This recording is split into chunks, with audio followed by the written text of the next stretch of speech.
Bonsoir. Good evening and welcome to our regular council meeting of May 22nd, 2025. Bonsoir, membres du conseil, et bienvenue à notre réunion du conseil en date du 22 mai 2025. Council members, M. Tessier, chef de département, les gens dans la salle, les gens qui nous regardent sur YouTube, people at home watching us or anywhere else on YouTube, welcome to our council meeting. We'll start with item number 2. Let's call this meeting to order. Land acknowledgement. As we gather here today, we respectfully acknowledge the land on which we live and work in Champlain Township. It is located on the traditional and unceded territory of Anishinaabe people, including the Algonquin Nation. We furthermore acknowledge that the territory encompasses the traditional and treaty lands of the Haudenosaunee people, including the Mohawk Nation.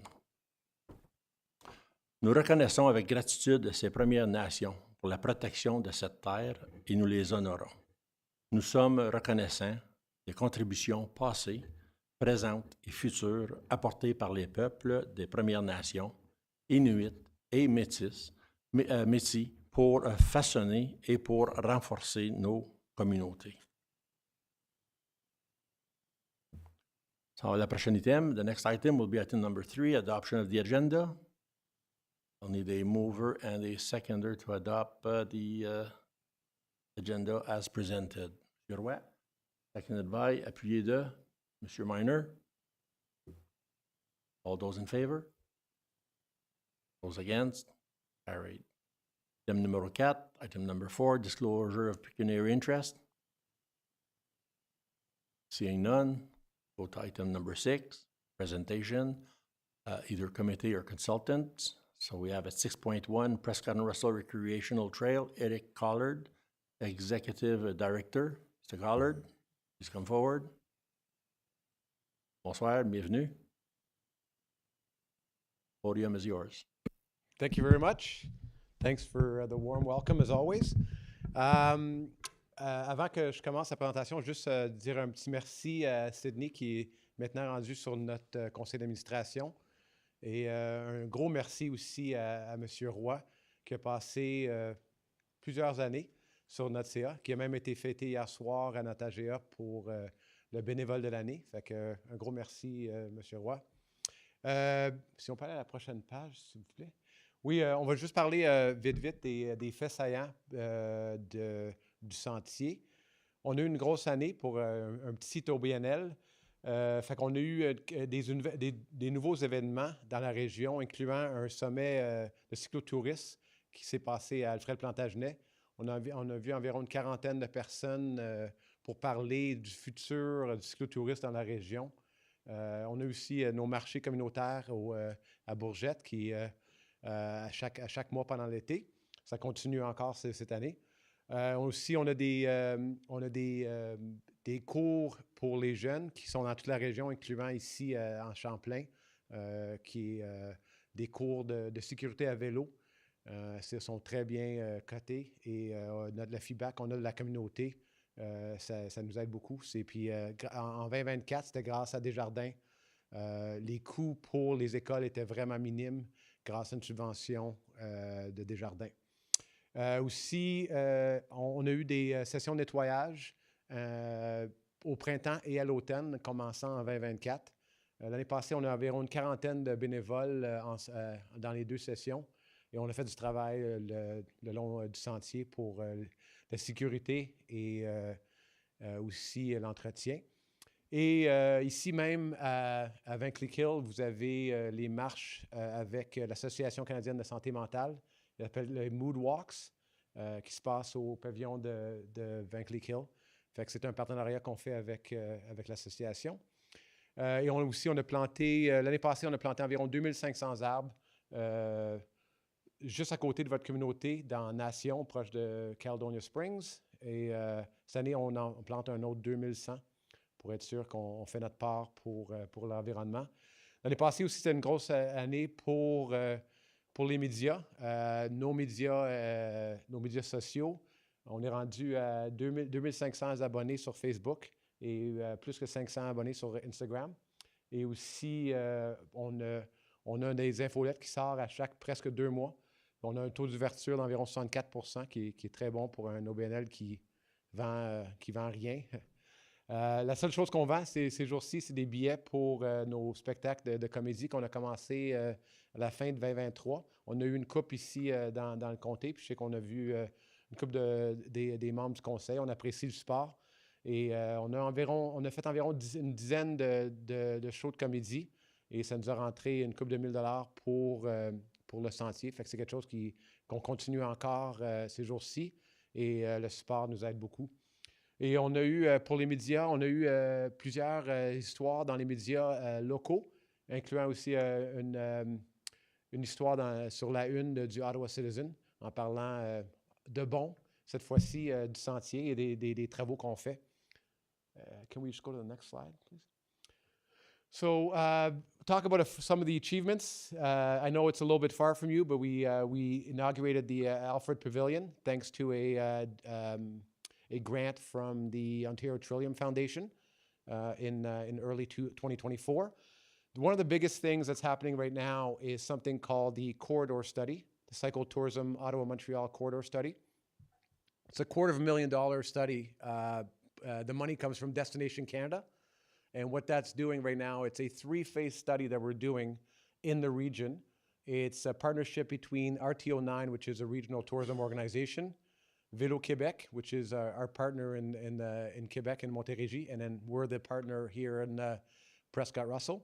So what it's looking at is the current state of cycling and the cycling infrastructure in the region, what it needs for the next steps, and then the great thing at the end is it's going to present an investment plan for the corridor. So we know, for example, right now the trail ends at the border, basically. Rigaud is actually coming on board with their part of the trail in 2025. And so at least we'll go to that. There's still, unfortunately, a commuter train running all the way to Hudson, so we won't be able to build that trail anytime soon, but at least it's in talks. And then we've got a little bit of an issue on the Ottawa side. I don't know if you know, but obviously our trail, the Prescott Russell trail, ends at the outskirts of Prescott Russell.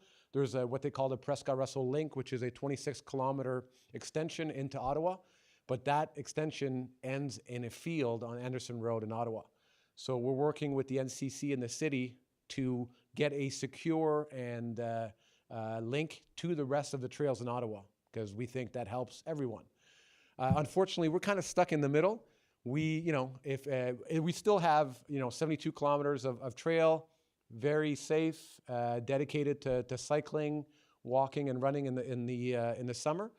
But we think once those two links get done on the Rigaud side and on the Ottawa side, we're going to be hosting a lot more tourists, and especially, and we're seeing them already, people from Europe, from all over the place.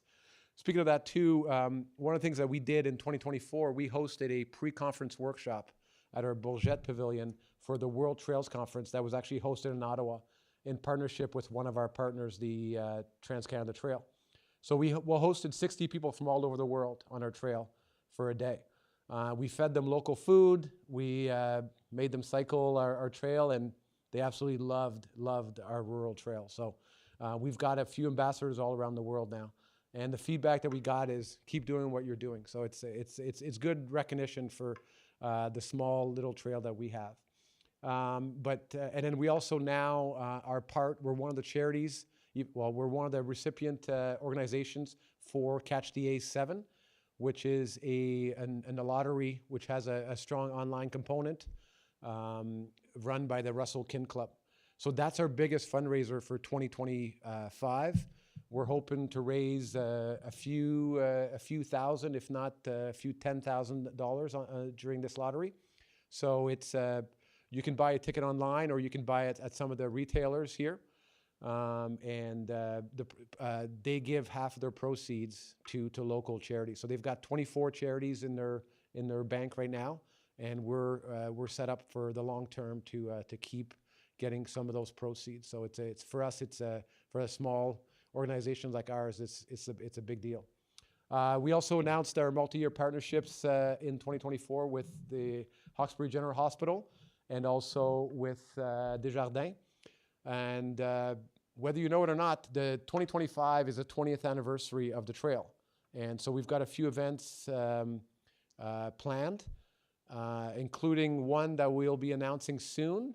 It might include a bike ride. It might include the Van Cleek Hill Pavilion. I'm just saying. But yes, you will get all the details as soon as they're finalized. So we're still working on that. And so I think you'll be hearing about the trail a little bit more this year as well.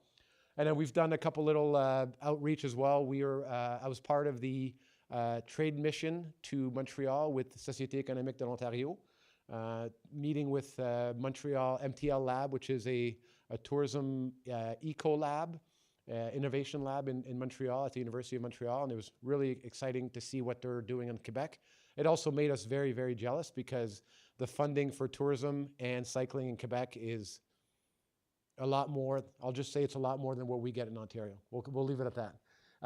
And then I presented at the Ontario Parks and Rec Conference on behalf of the trail as well. So we're getting a little bit more exposure for our little trail. Like I said, for 2025, we're having our anniversary, and I will share all the details of the events happening in your community. And we're going to continue to look for more grants. And we also just launched our strategic plan last night.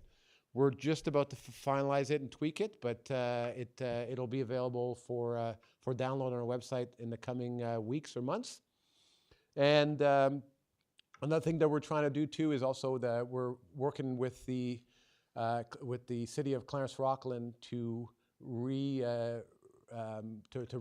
the old train station that's actually still on the trail. So it's an old train station from 1890s, and with a third party, they're going to be revamping that. It's obviously a multi-million-dollar, multi-year thing, but I think it's going to help us having amenities actually on the trail, including lodging and food and that kind of stuff. So it's something that's very exciting for us. And we're always looking for new events and partnerships. So for us, it's and we appreciate the partnership that we have with your municipality. It's you're one of the 5 that we deal with on a regular basis, and hopefully you get some good updates from Sydney now that she's taken over for André. But if you have any questions ever, you know where to get a hold of me, and we're more than happy to come back and present at any time. I do have one ask before I leave, and this is something that we've been doing with all the municipalities in the last few years. It got started with Clarence-Rockland. We now have an agreement to get a rebate equivalent to the municipal taxes that we pay. And then now you folks are next in line. So we will be coming with a formal ask in the coming weeks to the clerk to get we do apply to the municipal grant every year, and most of the time we do get it, but we would like to have a longer term agreement where we would get the equivalent of our municipal tax that we pay. We think we provide a pretty good ROI on the investment.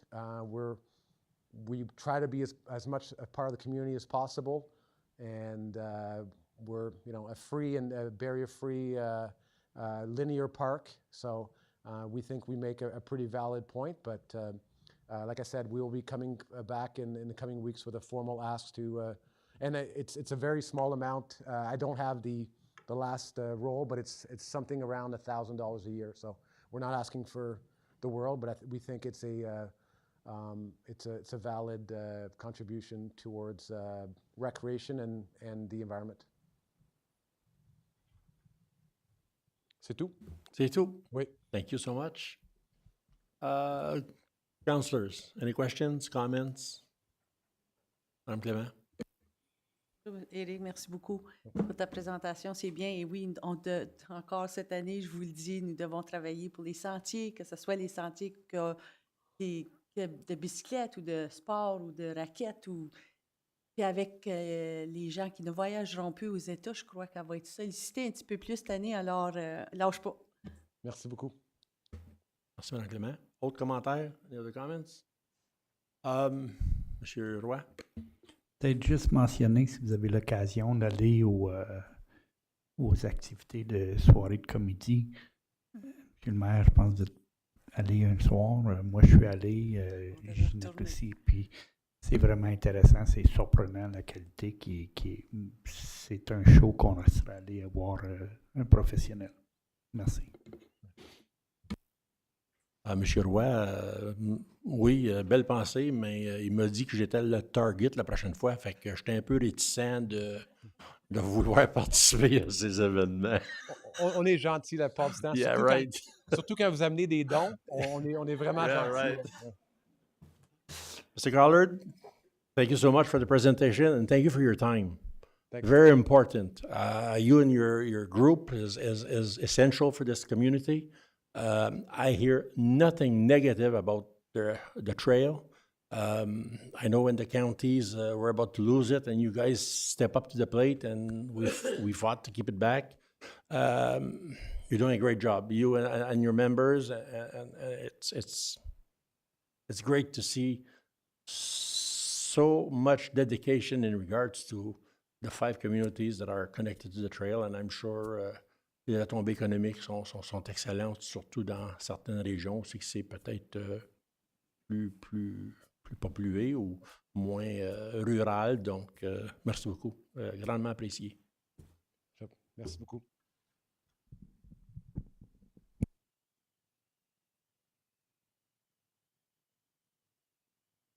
Donc, après M. Collard, on s'en va à l'item numéro 6.2, MNP LLP, rapport on the audit of financial statement 2023.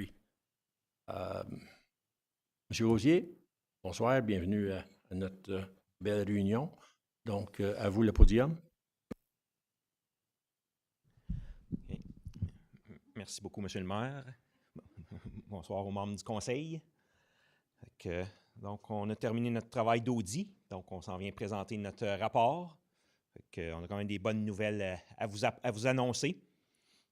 Au niveau de l'audit comme tel, tout s'est bien déroulé. J'étais venu présenter le plan cet hiver. Puis, on a tout fait les procédures selon ce qui avait été prévu dans le plan. Fait qu'il n'y a pas eu de modification.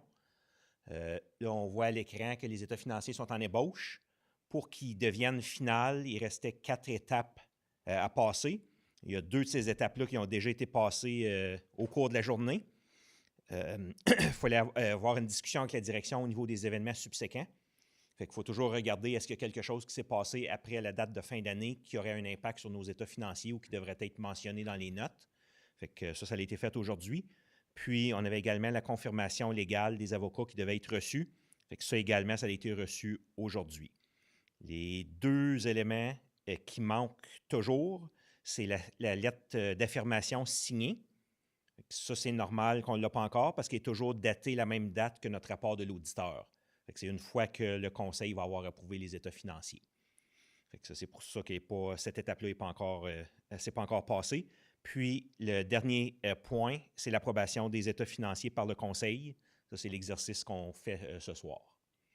Une fois que ces 2 dernières étapes-là vont avoir été passées, mais les états financiers vont devenir officiels, fait qu'on va émettre la version finale. Au niveau de l'indépendance, on doit toujours confirmer qu'on est indépendant par rapport à la direction et aux membres du conseil. Fait que ça avait été mentionné dans le plan d'audit.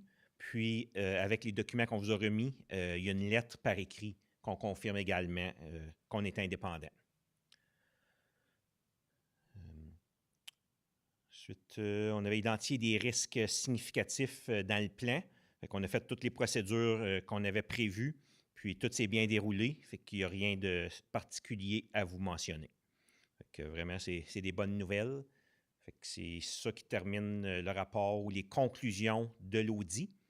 Est-ce qu'il y a des questions, commentaires avant qu'on passe aux chiffres comme tels?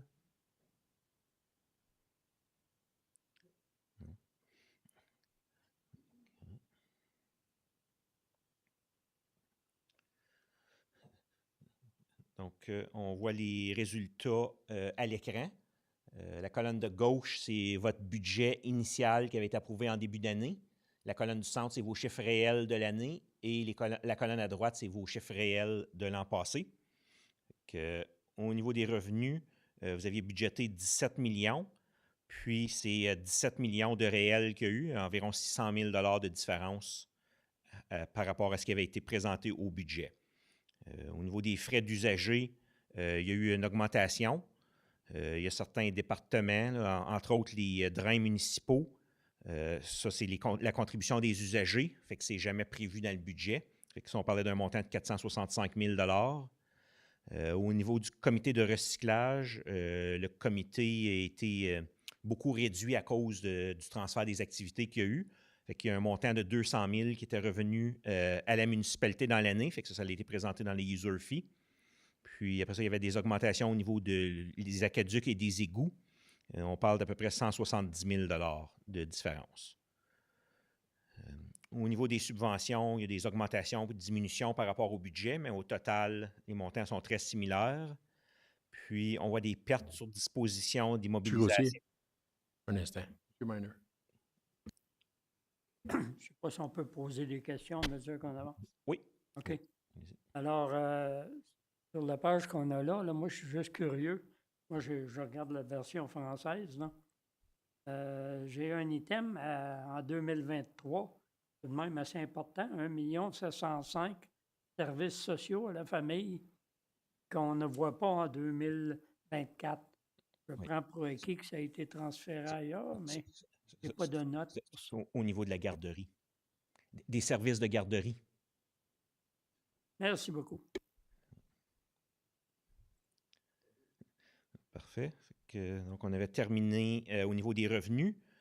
Au niveau des dépenses, il y avait un montant de 13 millions de budgété. Le montant réel est de 16 millions. Dans le budget, vous ne tenez jamais compte des amortissements. On avait à peu près 1,9 million d'amortissements. Fait que ça l'explique une bonne partie de l'écart.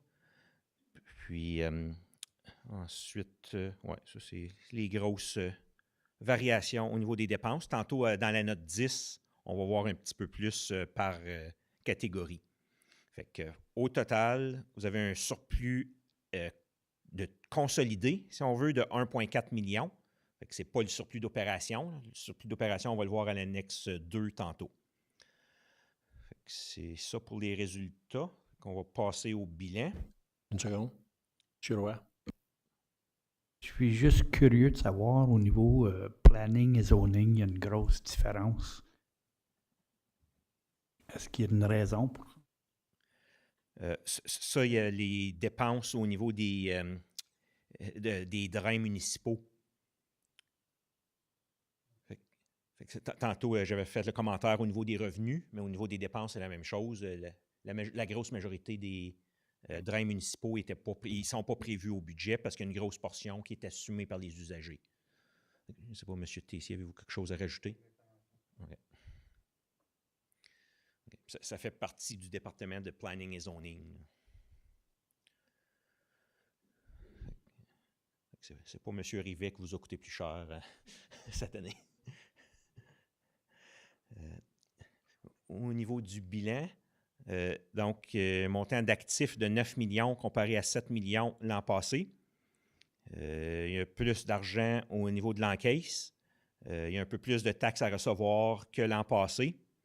Puis au niveau des comptes à recevoir, il y a eu une diminution par rapport à l'année passée également. Au niveau des passifs, il y a 18 millions. Il y avait 15,8 millions l'an dernier. Fait qu'il y a eu une augmentation au niveau de la dette. On va voir tantôt à l'annexe 2, il y avait certains projets qui étaient non financés l'an passé. Puis il y a des dettes qui ont été émises durant l'année pour financer ces projets-là. Puis en bas, on a les immobilisations à 51 millions. Fait que ça, c'est tous vos bâtiments, les chemins, les systèmes d'aqueduc et d'égouts, moins l'amortissement qui a été pris au cours des années. Fait qu'il reste une valeur nette de 51 millions. Puis, on a vos inventaires et les frais payés d'avance en bas. Fait qu'au total, on a 42 millions d'excédents accumulés qui incluent ces immobilisations-là. Fait que, est-ce qu'il y a des questions au niveau du bilan? Non. Sinon, on va passer à la note 10, je crois. Oui, la note 10.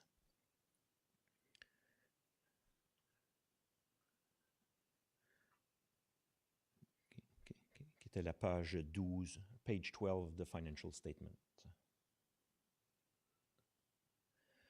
Tantôt, je disais au niveau des dépenses, on va voir par catégorie où qui sont un peu les variations. Fait qu'on voyait qu'on a 13 millions qui étaient budgétés. On va juste attendre qu'il apparaisse à l'écran. OK. Donc, il y avait 13 millions de budgétés puis 16 millions de budget. Fait qu'on voit le 1,9 million d'amortissement qui n'était pas prévu au budget. Au niveau des services, il y avait les drains municipaux qu'on parlait tantôt, là, qui étaient entre 6 et 700 000 au niveau des services également, au niveau des chemins, vous avez utilisé plus vos employés cette année pour retirer de l'asphalte plutôt que prendre des contracteurs.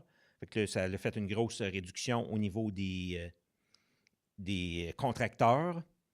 Puis, au niveau des égouts, il y a également eu des dépenses qui avaient été prévues qui n'ont pas été faites, fait qu'il y en avait pour 1,8 million. Fait que ça l'explique en gros les variations. Puis, maintenant, on va aller à l'annexe 2, qui est le détail des surplus. Au niveau des réserves, vous êtes passé de 4,4 à 4,3 millions. Il n'y a pas eu de grosses variations. Les Reserve Funds, 134 000 à 140 000. Il y a eu une augmentation de 6 000. Au niveau des montants investis dans les immobilisations, vous en avez pour 39 millions. Ça, c'est toutes vos immobilisations qu'on voyait tantôt, moins les dettes à long terme par rapport à ces immobilisations-là. L'année passée, il y avait 40 millions. Là, cette année, c'est rendu à 39.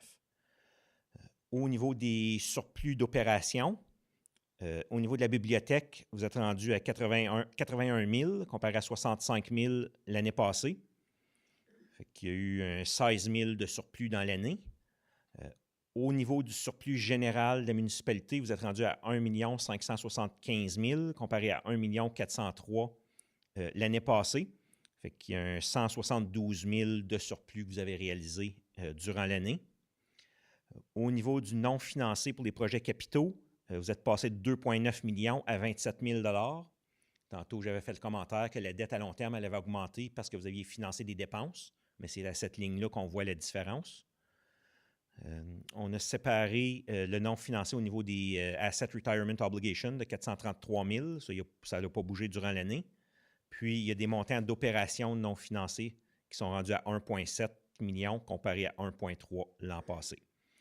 C'est ça qui donne vos surplus totaux de 42,9 millions de dollars. C'est ça qui fait le tour des états financiers. Je ne sais pas s'il y a des questions, commentaires. Je ne sais pas si M. Tessier ou Mme Tauvette avaient quelque chose à rajouter.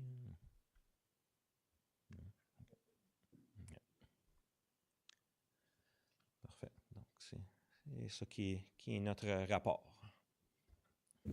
Merci beaucoup, M. Gauthier. Écoutez, c'est des gros chiffres. Je suis certain que c'est intéressant d'essayer de bien comprendre parce que c'est une municipalité qui investit tout le temps. On regarde les chiffres qui changent chaque année. Donc, on a une bonne équipe. On a une super équipe en avant qui dirige l'ensemble du conseil avec les informations. Puis, les décisions sont prises selon ce qui nous est rapporté. Donc, de vous, de votre côté, bien, vous nous annoncez les bonnes nouvelles, puis on finit avec des surplus. Donc, c'est intéressant de voir comment est-ce que l'administration travaille. S'il y a d'autres commentaires des membres du conseil, le temps est le temps. Merci pour la présentation. Oui, un gros merci à votre équipe pour leur collaboration aussi là, pour notre audit. Nous autres, il faut travailler fort, mais eux autres aussi, ils travaillent encore plus fort pour tout nous fournir l'information. Oui, c'est vrai. Merci beaucoup. Bonne soirée. OK, vous aussi.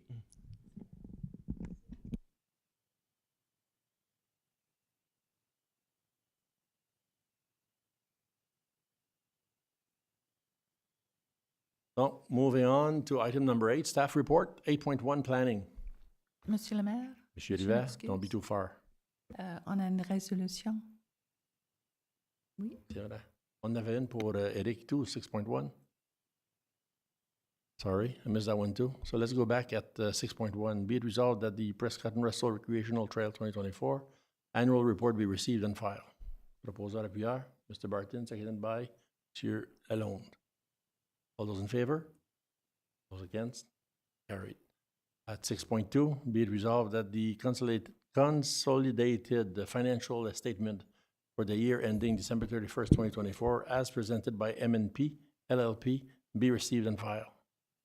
Mover and seconder, Monsieur Roy, seconded by Mr. Barton. All those in favor? Those against? Carried.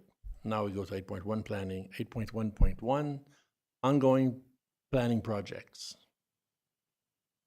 You have the attachment, the file is there, same project, a few new add-ons. Be it resolved that the ongoing planning project list as presented by planner on May 22nd, 2025 be received and filed. Proposal appuyeur. Madame Bigelow, seconded by Mr. Minor. Any questions on the report? Seeing none, all those in favor? Those against?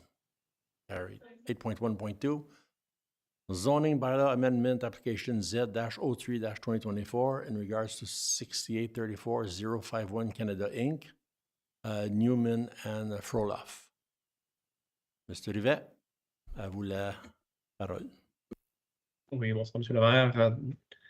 So we had a public meeting on this at the last statutory public meeting session. So this is report Z-03-2024, proposed zoning bylaw amendment for Canada Inc. numbered company. Recommendation is that the planning and development report dated May 22nd, 2025, regarding zoning bylaw amendment for properties 95, 99, 103, and 107 Main Street be received, and be further resolved that planning bylaw 2025-36 be brought forward for adoption. At the statutory public meeting, there were no public comments, and the department has not received any oral or written comments since. Rather than going through the report, as it's the same one that was presented at the last session, I'm open for questions rather than going through the whole presentation. Maybe is that okay, Mr. Mayor? It is okay, yes. Merci beaucoup, Monsieur Rivet. Any questions? Be it resolved that the Planning and Development Report file number Z-03-2024 dated May 22nd, 2025, regarding a zoning bylaw amendment for the properties municipality known as 95, 99, 103, and 107 Main Street West, legally known as Plan M46M109, Lot 5, 6, 7, and 8, now in the Township of Champlain, be received, and be it further resolved that the Planning Bylaw 2025-36 be brought forward for adoption.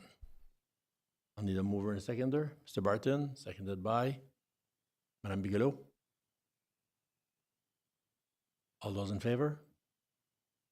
Those against? Carried.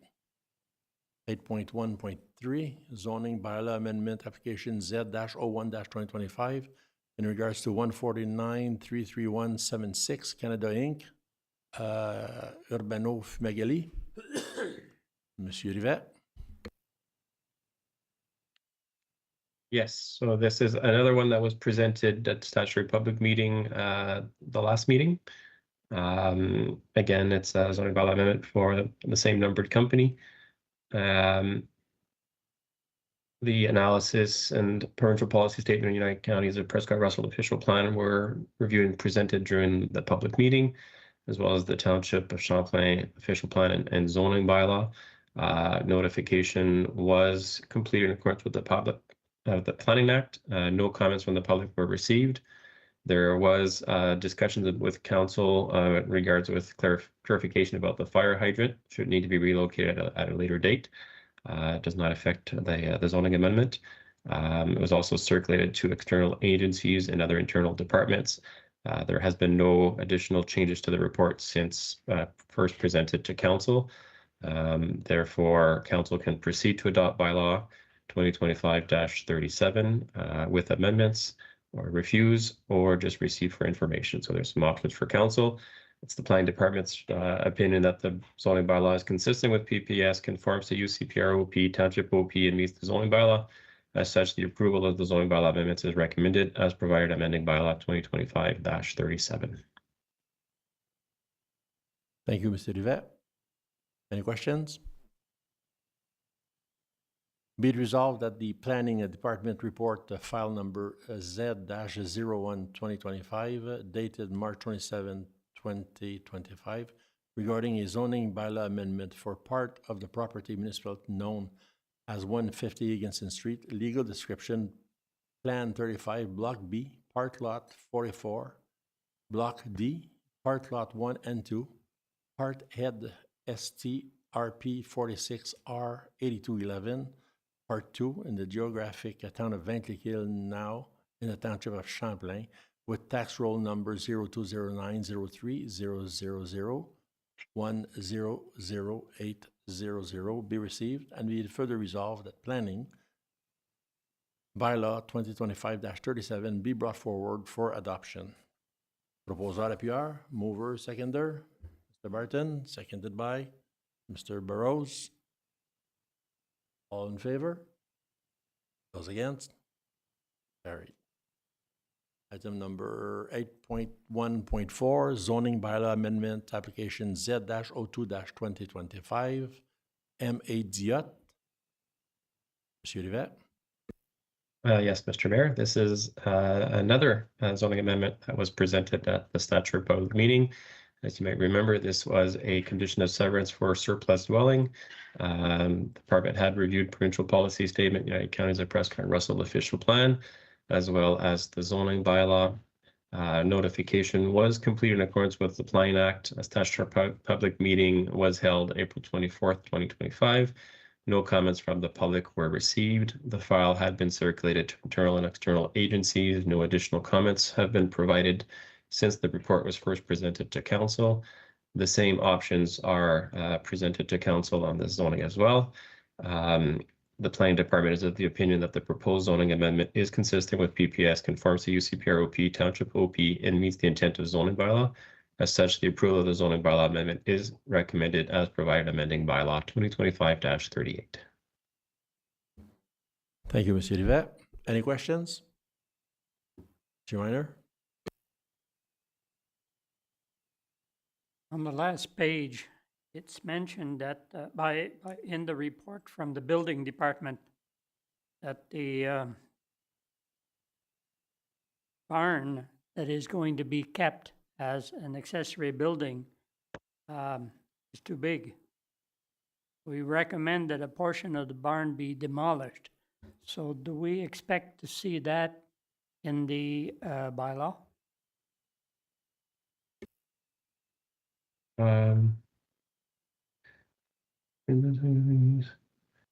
So the portion, because there's a portion that's exceeding, I believe Jacques had requested, or the CBO had requested that part be demolished. So that does not need to form part of our zoning bylaw, whether or not that's something that had been.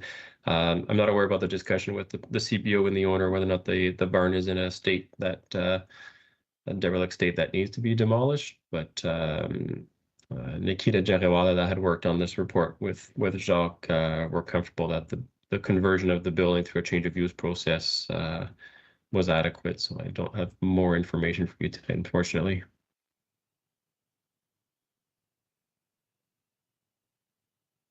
Because I didn't see that in the bylaw. We're passing a bylaw with no mention about the accessory.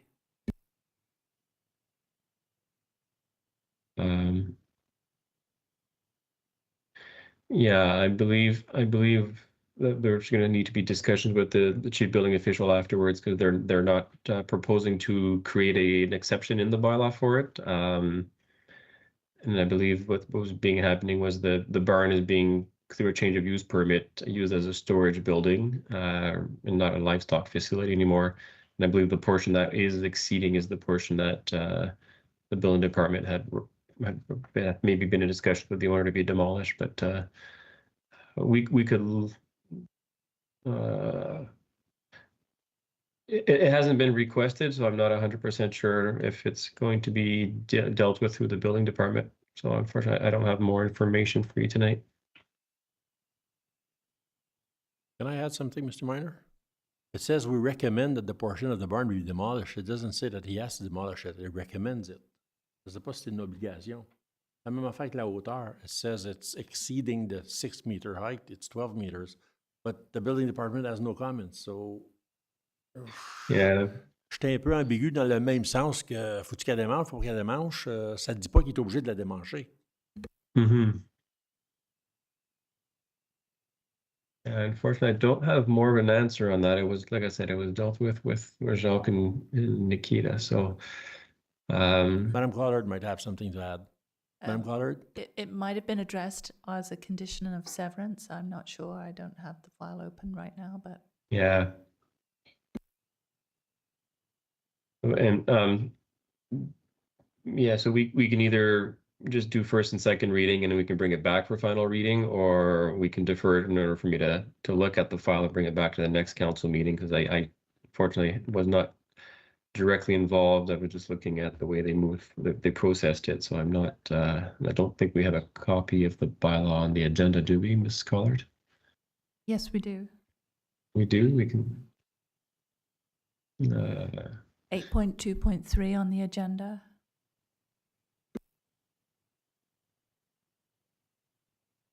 That's where the bylaw yes. is. Yes, let me just see if. Yeah, they're only dealing with the size of the accessory building lot and the lot coverage.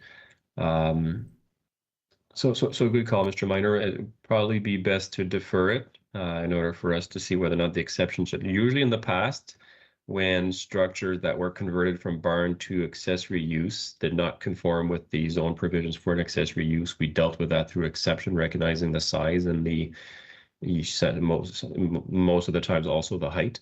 So it's maybe either something that was missed, or I'm not sure if the owner had agreed already that that portion be demolished. So rather than creating a legal or an illegal situation, maybe best to defer this one, unless Ms. Collard, there's a deadline on the consent condition. Madam Collard? Monsieur le Maire, I'm just looking at the resolution of council for the related severance.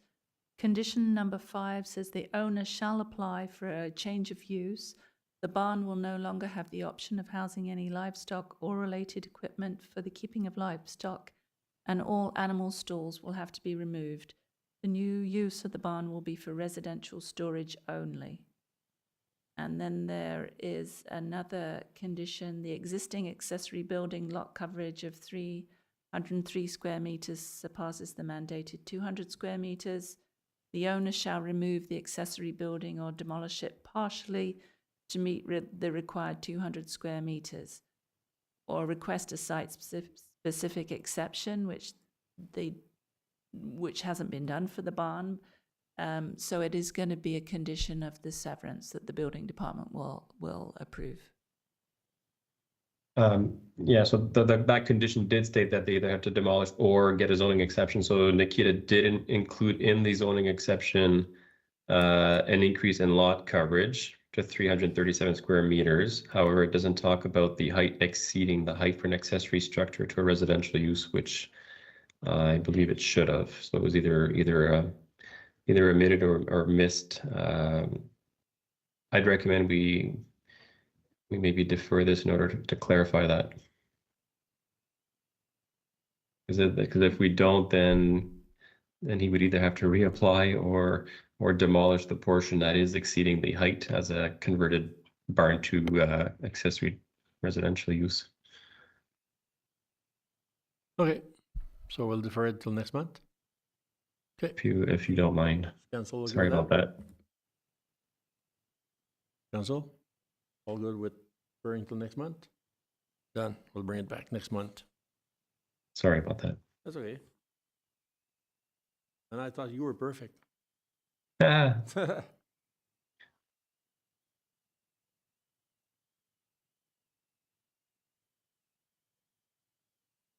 OK, on va aller à la prochaine item, 8.1.5. Zoning bylaw amendment application Z-03-2025, Chamaillard and Le Temps. Mr. Rivet. I think I opened the wrong one.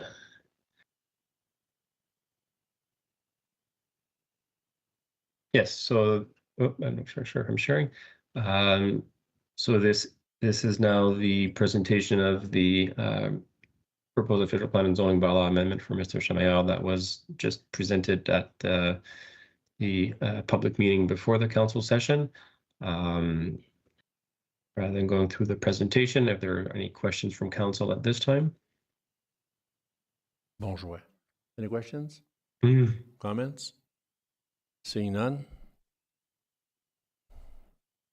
Be it resolved that the Planning Department report file -Z-03-2025 and CHA OPA 5 dated May 22nd, 2025 regarding official plan and zoning bylaw amendments for the property municipality known as 952 Marston Road, legal description Plan 15 Lot 2 N Marston Street, RP 46R 8273 Parts 1 and 2 in the Township of Champlain with tax roll number 0209 008 001 11502 be received.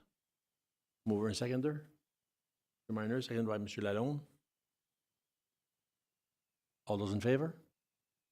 Those against? Carried. 8.1.6 Land Severance Application B-027-2025 283 Happy Hollow Road in regards to William White. Chirivet? Yes, I'm not sure. Am I sharing okay?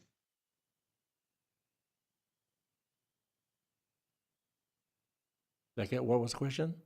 Can you see the screen? No. No? Okay, not sure what's happening here. Okay, that should work. Yeah, got it. Okay. So this is report to council for consent application B-027-2025. Be it resolved that the consent application B-027-2025 be received. Be it further resolved that application be granted with the following conditions. So I will leave Mr. Mayor read these. I believe you will be reading these later, so rather than repeat it. So in terms of the background, on April 7th, 2025, UCPR distributed an application for consent for 283 Happy Hollow Road. Here's a copy of the subject application, which again shows the severed portion being the larger lot and B being the retained portion. Legally described as part of Lot 2 in Concession 4, Part 1 on Registered Plan 46R2776 in West Hawkesbury, now in Champlain. Applicant proposes to sever approximately 11.9 hectares from the property municipally known as 283 Happy Hollow Road. The severed parcel will have a lot area of 11.9 hectares and the retained Lot B will have a lot area of 0.97 hectares. The retained lot will include a detached dwelling and accessory structure. PPS 2024. Prime agricultural areas are permitted uses include agricultural uses, ag-related non-farm diversified uses. Lot creation in ag areas is discouraged. One new residential lot per farm consolidation for surplus residential dwelling to an agricultural operation is permitted, provided that the new lot will be limited to a minimum size needed to accommodate the use and appropriate sewage and water services, and the planning authority ensure that new dwellings and additional residential units are prohibited on any remnant parcel of land created by the severance. The approach used to ensure that no dwellings or additional residential units are permitted on the remnant parcel may be recommended by the province or based on municipal approaches. Creation of a new residential lot in prime ag is not permitted. The proposed severance is for a surplus dwelling. The proposed new lot has been limited to a minimum size. Zoning bylaw amendment will prohibit residential uses on the severed lot as a condition of the severance. Therefore, the application is consistent with PPS. UCPR OP have implemented provincial policy statements, so very similar policies are found in UCPR OP. Township of Champlain zoning bylaw, there will be exceptions created because frontage is approximately an existing lot 148 meters, 20 meters are required for lot A, 7.5 meters for lot B. And you can see the proposed lot area 12.87 hectares is what's existing. The required is 40 hectares for lot A, 0.8 hectares for lot B. There will be 11.9 hectares for lot A, 0.97 hectares for lot B. Use of Lot A is for agricultural purposes and B is for the surplus dwelling. The proposed severance will result in approximately frontage of approximately 75.4 meters and a lot area of 11.9 hectares for Lot A. The lot frontage requirement complies with section 3.35. However, the lot area does not comply with zoning provisions for ag use in the rural zone. The zoning deficiency can be addressed through site-specific zoning exceptions, which can be captured through the zoning bylaw amendment required as a condition of this severance. Lot B, the proposed area is 0.97 hectares, and the proposed frontage is approximately 72.6 meters. This does comply with minimum lot area and frontage requirements in section 11.1B, subsection 3 of the zoning bylaw. Further zoning compliance cannot be verified at this time, as a fulsome sketch with setbacks was not submitted with the application. At the time of zoning bylaw amendment, a sketch will need to be provided demonstrating all structures, dimensions, setbacks in order to complete the zoning compliance review. So circulation comments. Building department, the purpose, they confirmed the purpose was to sever a house and accessory buildings from the agricultural lands, what we refer to as a surplus dwelling. Severed Lot A, again, proposed dimensions and requirements are indicated. There is no direct access to public road. Access from neighbors' land should not be an option unless it is registered. It is a registered right-of-way. Retained Lot B, the lot size is conforming. However, this application is not supported by a proper site plan, so similar comments than the planner. We would need a site plan showing the setbacks and accessory buildings to the new property line. Private sewage system as well will need to be confirmed at time of zoning exception. Public Works had no comment. Drainage superintendent confirmed that the lands are within the Little Rideau Creek watershed. A condition should be retained to update the engineer's report. Schedule of assessment. The landowner can be presented with a section 62.2 agreement document where they could agree to divide cost shares for each parcel of the identified divided lots. This will help save the cost to appoint an engineer to perform the update at the owner's cost. Financial implications. The review fee has been was invoiced. Options for council. Council can support this consent application with the conditions recommended in the report. Council can support this consent application with revised conditions. Council can refuse to support this consent. It is the planner's opinion that the proposed consent is consistent with PPS and conforms to UCPROP and meets the intent of the zoning bylaw. As such, it is recommended that application B-003-2025 be approved with the conditions as presented. And those presented conditions, Mr. Mayor, I believe you will be reading those. I might. You might. Merci, Monsieur Rivet. Any questions in regards to what was presented by Mr. Rivet at this time? Seeing none, the resolution reads as follows. Be it resolved that the consent application B-027-2025 be received, and be it further resolved that the application be granted with the following conditions as described as 1, 2, 3 in the resolution. If you want me to read it, I'd be more than happy to read it, but I don't think I have to. You all have a copy. Monsieur Minor, proposeur, seconded by Madame Bigelow. All those in favor? Those against? Carried.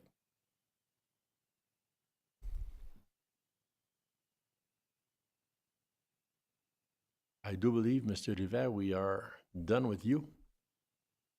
No, we're not. We still need him at the next one. That's a recommendation report. He needs to go through that recommendation report. Okay.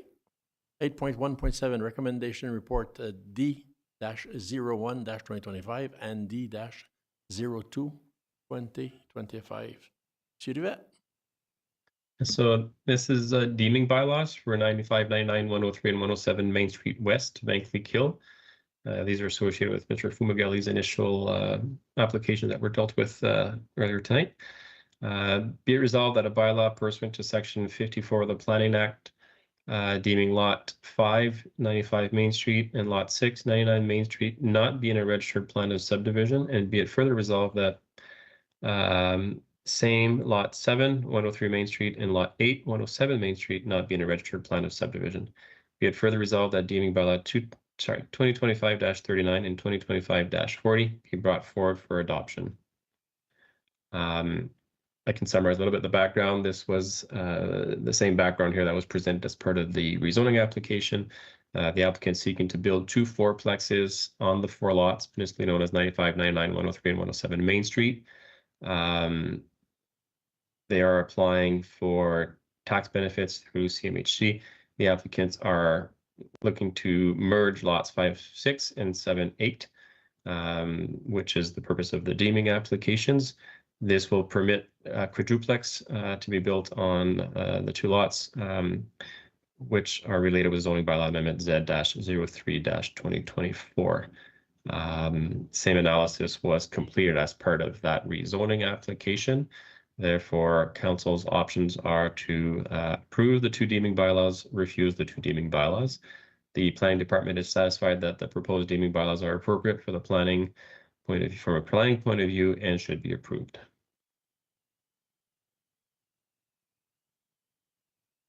Thank you, Mr. Yeah. Yvette. Any questions? Mr. Minor? Thank you, Mr. Mayor. At one point, it is recommended by the building department that the lots should be all joined together because they have different sizes. Is this what we're doing here? So through the chair, what this is there's on the original plan of subdivision, there was 4 lots. The applicant wants to build, so we've rezoned these to recognize that lots 95 and 99 be 1 lot for basically, so we're removing basically through this process, we're removing this yellow line. This will now become a new block, and 103, 107 will now become a new block. The intent here is to build a new fourplex on 95, 99 and a new fourplex on 103, 107. So we're basically removing these yellow lines and creating a larger block to permit a fourplex.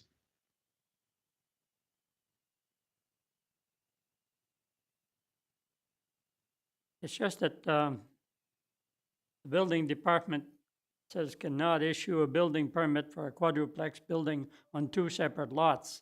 And when we look at the bylaws that we're going to be passing next, we have bylaw 22536 is to amend the zoning bylaw. And then we have a bylaw 22540 to deem a plan of subdivision not to be registered. Are we putting them, should we be doing them?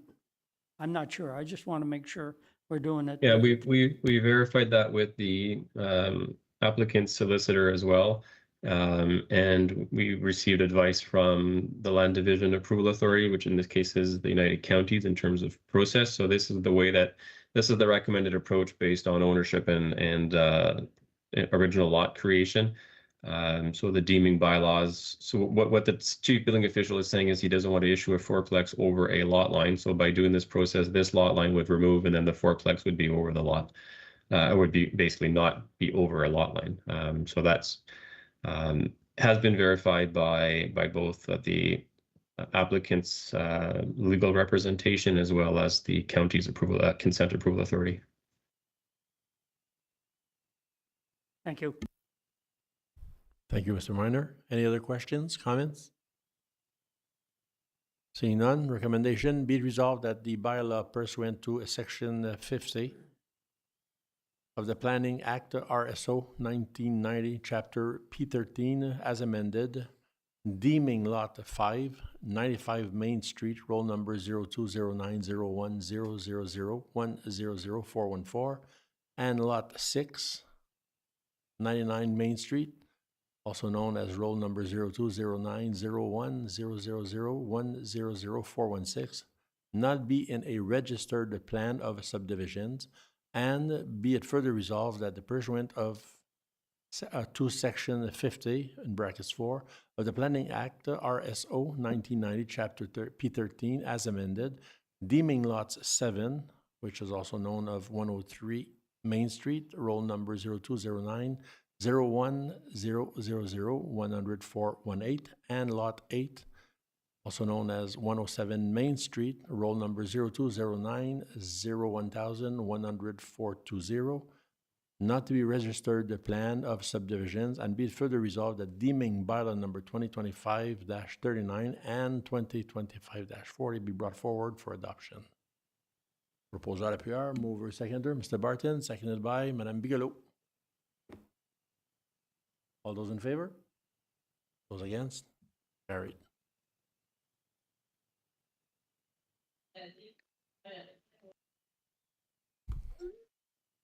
Monsieur Rivet?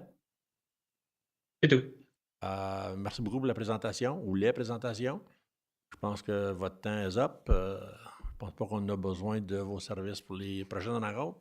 Vous êtes les bienvenus à rester. Donc, pour les prochains sujets, je veux dire, vous êtes le bienvenu à rester parmi nous. Et si vous n'avez pas besoin, je vais aller souper.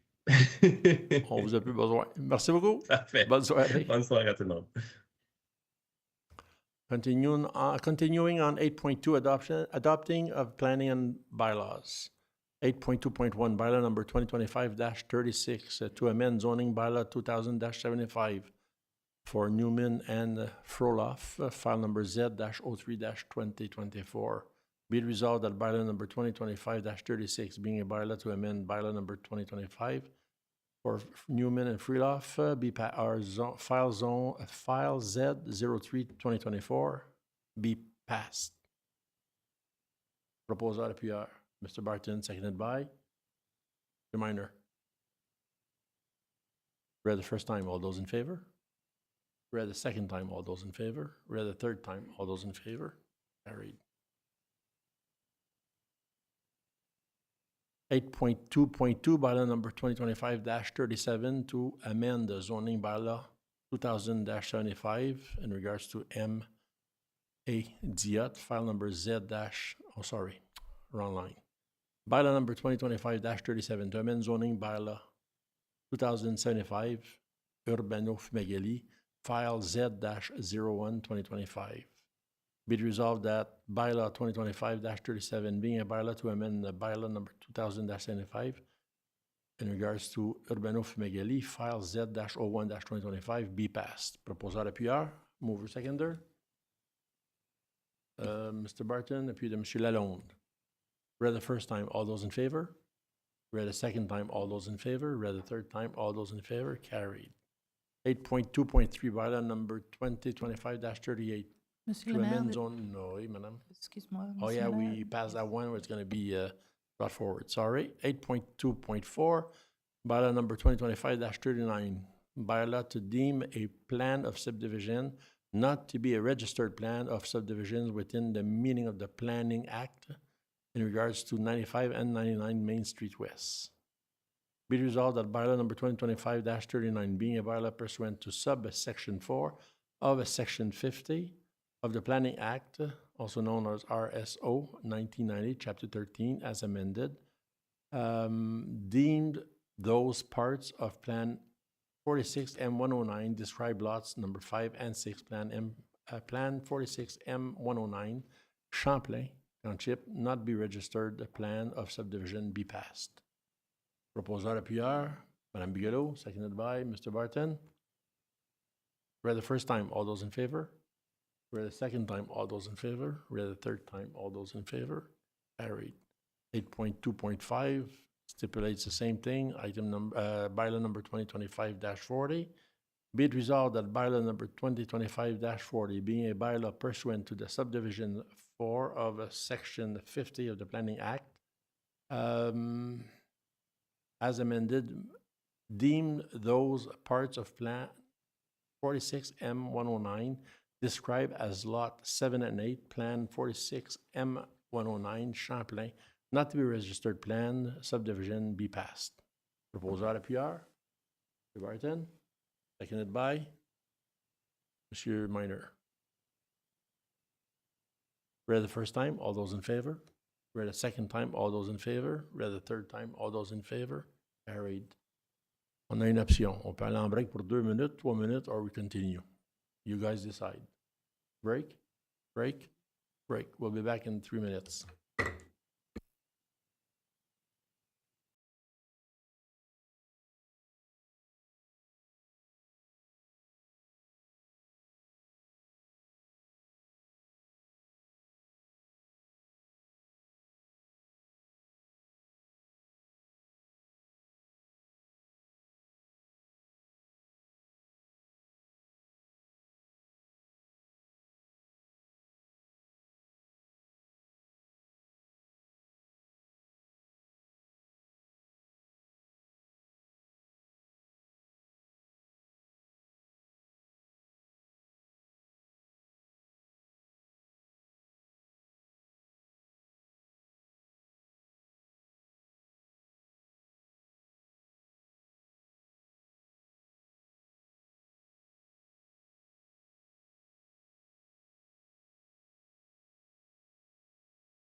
We're back on.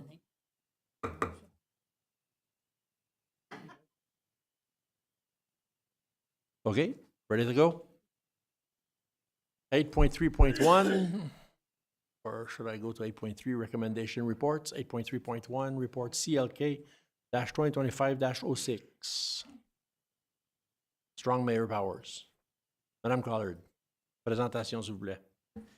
Merci, Monsieur le Maire, Council. So this presentation is just to give you a quick overview of some changes in the legislation that are going to be impacting Champlain Township. So in essence, it's an overview of strong mayor powers that the township has been made part of as of May 1st. So the Government of Ontario passed a regulation in 2022 designating two townships or two municipalities, Toronto and Ottawa, with strong mayor powers, and they've gradually rolled them out to across the province. In 2023, they expanded it to municipalities with a population of over 100,000, and a month later to municipalities with a population over 50,000, bringing the number of municipalities with strong mayor powers to 47. And then with only 3 weeks' notice, as of May 1st, an additional 170 municipalities were added. The criteria for those municipalities being given strong mayor powers were that they had 6 or more members of council. So in Prescott Russell, that includes Clarence Rockland, Champlain, Hawkesbury, and the Nation. So essentially, the mayor powers, strong mayor powers, can fall into 3 very broad categories. Legislative powers, these can't be delegated or forfeited. Administrative powers that can be delegated, and financial powers that can only be forfeited. The goal of these strong mayor powers is to advance provincial priorities. The provincial priorities are set out in the Ontario Regulation 580-22, and these are building 1.5 million new residential units by December 2031, which means constructing and maintaining infrastructure to support that housing, including transit, roads, utilities, and services. So as I mentioned, the legislative powers fall into 3 categories. The first being, or the mayor powers fall into 3 categories. The first being legislative, and the powers assigned to the mayor include the ability to require council to consider a matter at a meeting, the ability to bring forward and require council to consider and vote on a bylaw at a meeting and pass it with more than 1/3 votes in favour. All of the members, regardless of leave, conflict, or other absences, are counted in that 1/3. So for the sake of Champlain Township, that would be 4 members of council. And the mayor can vote as a member of council.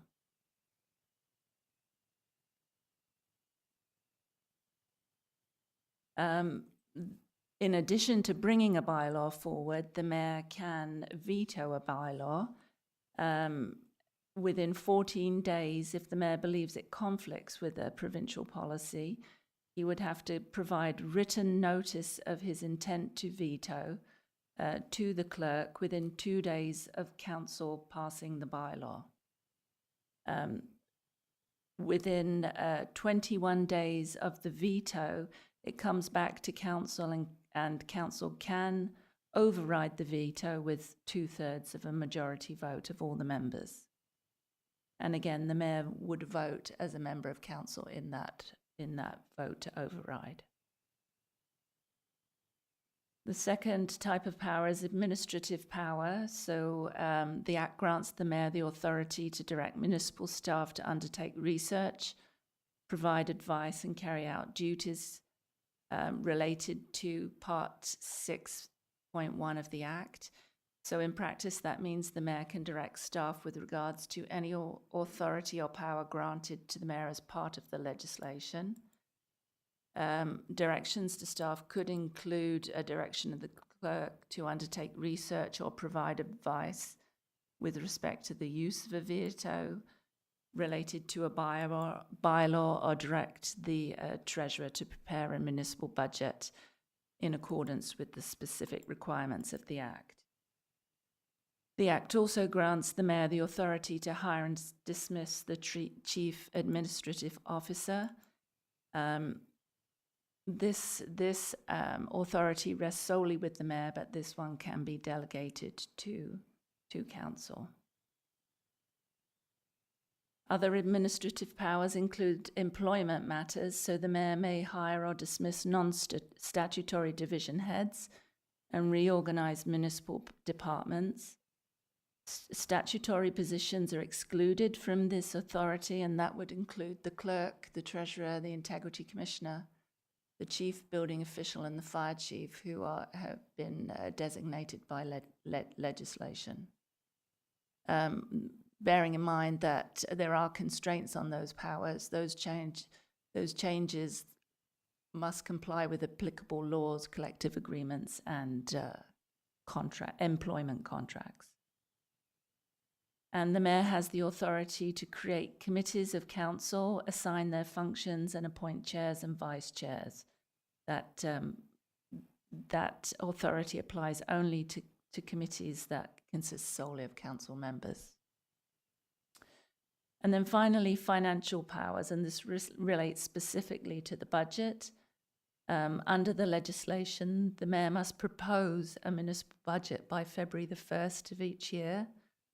The budget must be shared with council, the clerk, and be made public. Council has 30 days to review and pass amendments to the proposed budget, and then the mayor has 10 days to veto any council amendments by providing written notice to the clerk and council.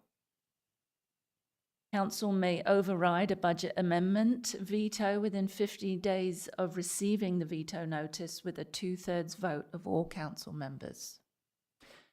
Council and mayor can mutually shorten any of those timelines to review and override by resolution or written notice.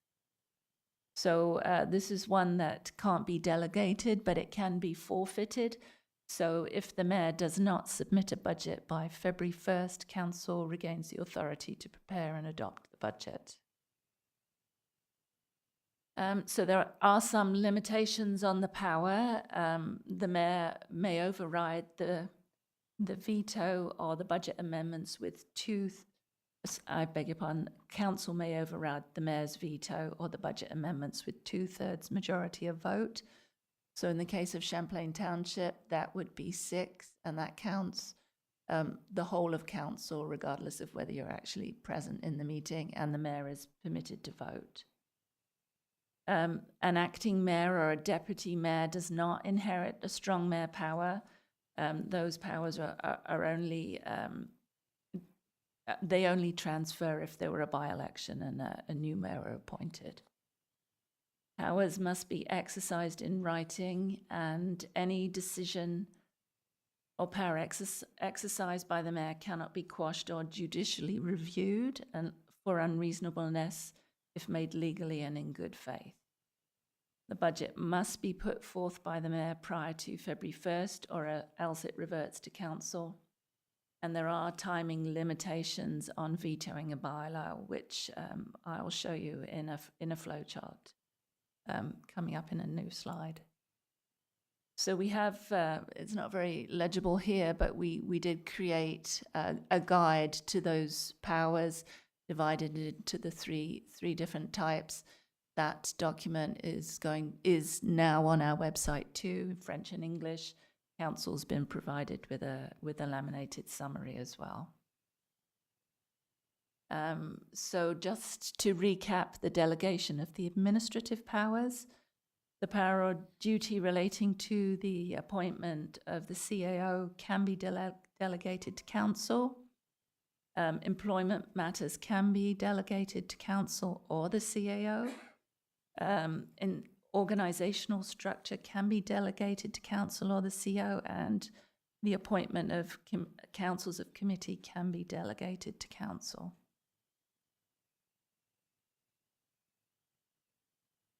So just to make a distinction between mayoral decisions and mayoral directives, decisions are records of decisions made by the mayor regarding governance or policy, and a directive is a direction given by the mayor to staff to do anything permitted under that section of the Act. And it may include directions to carry out duties to implement those decisions. All decisions and directives can be revoked and replaced, and they must be done in writing and provided to council and the clerk. They're also required to be made public. We have created a brand new page under the Township Council page on the website, and all the decisions will be made public there, as well as this information. And the only time it would not be made public if it were impacted by the Municipal Freedom of Information and Protection of Privacy Act. So what did the Mayor of Champlain Township delegate to date, or since it came into force on May 1st? So on May 16th, Mayor Riopol informed the clerk that he made the following decisions. So mayoral decision number 1, the power to appoint or dismiss the CAO has been delegated to council. Mayoral decision number 2, the power to establish prescribed committees and assign their functions, as well as the power to appoint chairs and vice chairs of prescribed committees, has been delegated to council. Mayoral decision number 3, the responsibility for the township's organizational structure and the power related to employment matters has been delegated to the CAO. And as I mentioned, all those decisions are on our website. So just to recap on the veto power for bylaws, if the mayor is of the opinion that a bylaw could potentially interfere with the prescribed provincial priorities that we listed early with respect to building new homes, the mayor may veto the bylaw by providing written notice to the clerk with reasons. The mayor can give notice of his intention to consider to veto, and that has to be done within 2 days of passing of the bylaw. And if notice is provided to the clerk, then the mayor has 14 days to actually, from the date of the passing of the bylaw by council, to actually veto it. And the mayor can provide written approval at any time within these time limits. So council can override within 21 days with a 2/3 majority, and the bylaws are deemed passed after all that process has been exhausted. So veto power, continue with the veto powers. We have changed the format slightly of the bylaws themselves to put in a line at the bottom of the bylaw after they have been signed, stating that by signing this bylaw, Mayor Norman Riopel will not exercise the power to veto. So that will, in fact, impact the timeline that I'll explain in the next slide. So that applies to bylaws under the Municipal Act, the Planning Act, and Development Charges Act.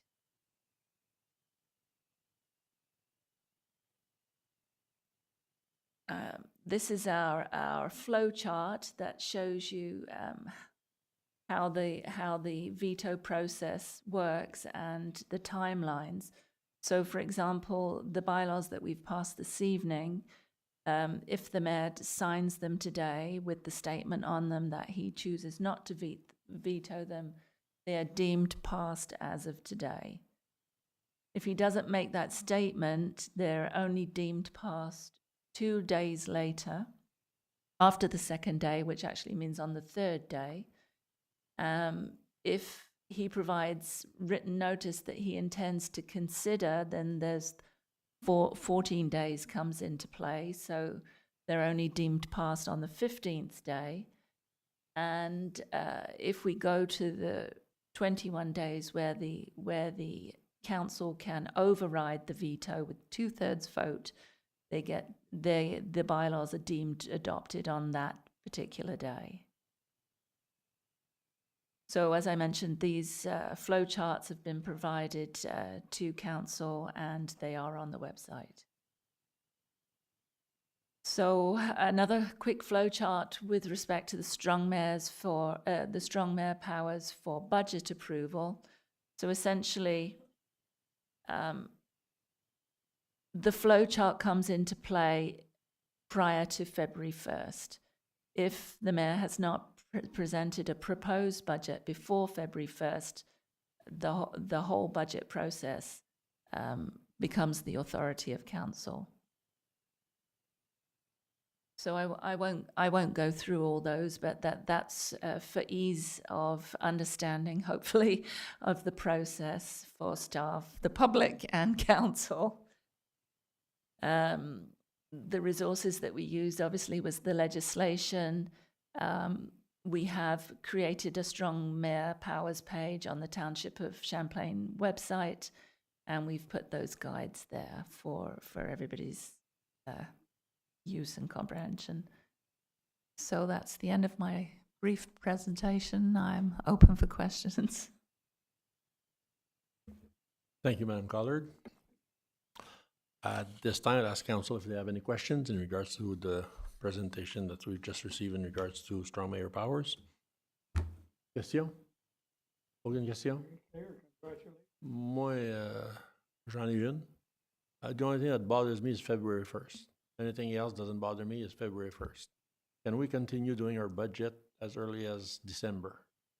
That's my point, because it's still going to be council. So anything that we could waive or anything that we can propose or that have council. Mr. Mayor, what you can do is you can issue a mayor decision instructing staff or the treasurer to prepare a budget and bring it forward a draft purely for review and discussion. It doesn't, at that point in time, it is not the mayor's budget. You don't have to give any directions. You can give some directions with timelines. But if you want it to pass prior to February 1st, then it follows that process. If we continue in December or January, then it becomes the mayor's budget, which I don't want it to be named the mayor's budget, because there's going to be a lot of hothead that will want to run and be the mastermind of every decision. So we have to wait till February 1st in order to. Staff can be instructed to start working on that as council, as we do for council now. I mean, I don't think that the treasurer and the rest of the department heads are going to wait till February 1st to start putting their documents together. So we can propose a budget and pass it after February 1st. Could we do that? Yes. Okay. C'est niaiseux, but that's the rule.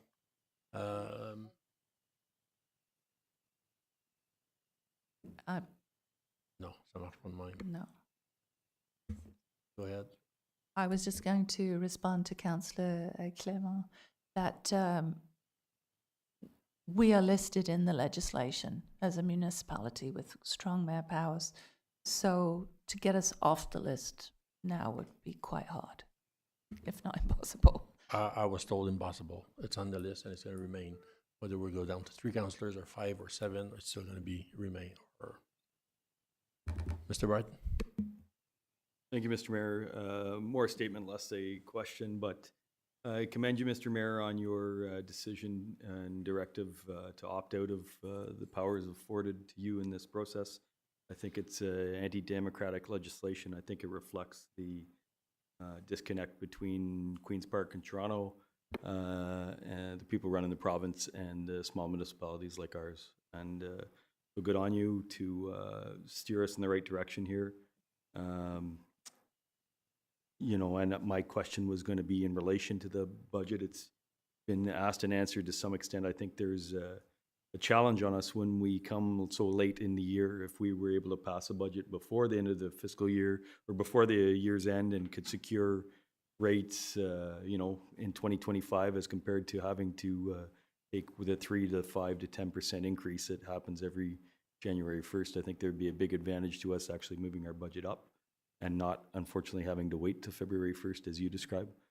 So hopefully we can find a way through direction.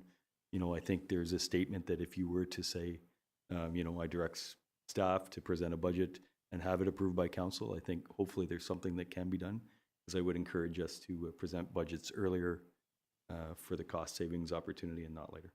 But again, I do commend you on your direction. Thank you, Mr. Barton. I do believe in democracy. I do believe in communication. I also do believe in debates, and I do believe in council. I do believe in my council, and it's not a one hot head person, whether male or female, that's going to sit here, that's going to dictate council as long as I'm mayor. So that's my statement in regards to hot head power, strong mayor powers. Madame Guillot, did you have your hand up?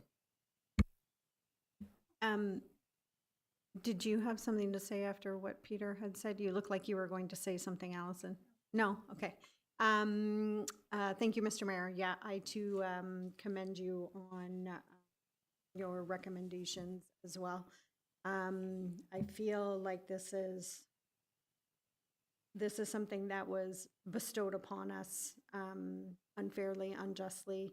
I feel like as a council going forward, I feel like there's ways that language and different ways that we can maybe kind of get around this new legislation. I feel that staff, kind of feels the same way that we do up here. Sorry. I'm usually very loud already. Anyway, I just want to say going forward, I think it's going to be okay. I think reading this, it's a lot. Thank you for the graphics and the laminated documents for us to see. But it is a lot. It's a big undertaking, but I feel that all department heads and everyone here on council will do our best to make everything fair and right and good for the community and the township going forward. And if I thank you, Madame Bigelow, and if I can point out something in regards to bylaws. After each meeting, I will sign a document that I will not object in any bylaws in regards to what was passed.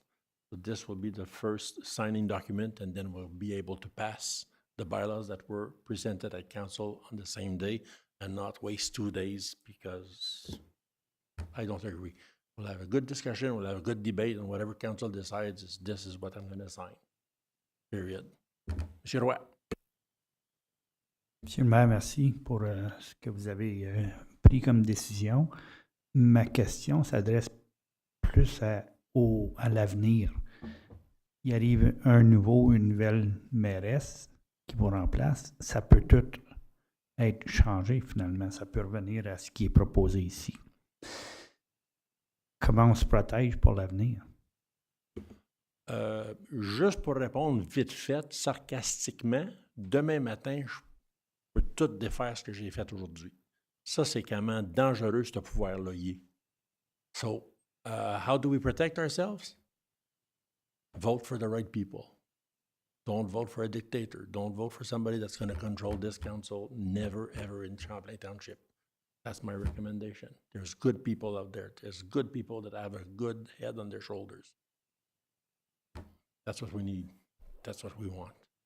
So it's up to us to vote for the right mayor should it come available when election comes around. Pas facile, but that's life. Monsieur Rose?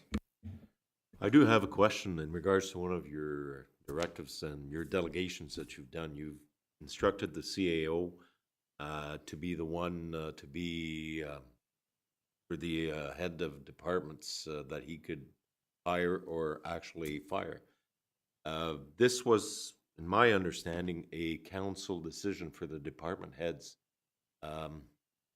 I feel that there could be a lot of severe consequences about that, should there become personal issues, and it's not in regards to Mr. Tessier or anybody that's there, but should, as you indicate, that, you know, different people come on board, personal issues, decision is made to fire one of the head of departments, we end up, as council, having to bear with all the consequences made by one person, i.e. severance pays, all the legal issues that could come down to. Would you not give it consideration to maybe bring it back to council for the divisional heads? I would, mais M. Tessier va vous donner une petite leçon. Merci, Monsieur le maire. Merci, Monsieur Burroughs, pour la question. Essentiellement, c'est que présentement, il y a des rencontres à chaque vendredi après-midi à travers la province d'Ontario. Tous les greffiers se rencontrent. Il y a beaucoup de choses qui ne sont pas clarifiées dans la législation, dont les Head of Division. Okay? Ça n'a pas été clarifié. Présentement, il y en a qui disent que ça peut être l'ensemble des employés de la municipalité. D'autres greffiers disent que c'est tous ceux qui se rapportent au directeur général. Donc, on pourrait avoir des postes qui ne sont pas des chefs de service, qui se rapportent au directeur général, que vous avez déjà délégué le pouvoir au directeur général de congédier ces employés-là. Donc, essentiellement, les Head of Division de qui on en parle de 3. Je n'ai pas l'intention de mon côté de mettre à la porte qui que ce soit avant d'avoir un approval du conseil. Donc, ça revient essentiellement à la même chose que si le maire conserverait le pouvoir ou que le conseil le conserverait. Donc, essentiellement, une fois qu'on aura une clarification dans la législation qui est quand même nouvelle, qui ont extensionné à 170 municipalités en Ontario, j'espère qu'on va avoir des clarifications prochainement, on pourra changer la décision ou, changer. Si M. le maire désire de changer sa décision, il pourra. Merci, M. Tessier. Ça répond? Mme Miguelot, après c'est M. Roy. Thank you, Mr. Mayor. In a way, I kind of share the sentiment of Mr. Burroughs, but I feel like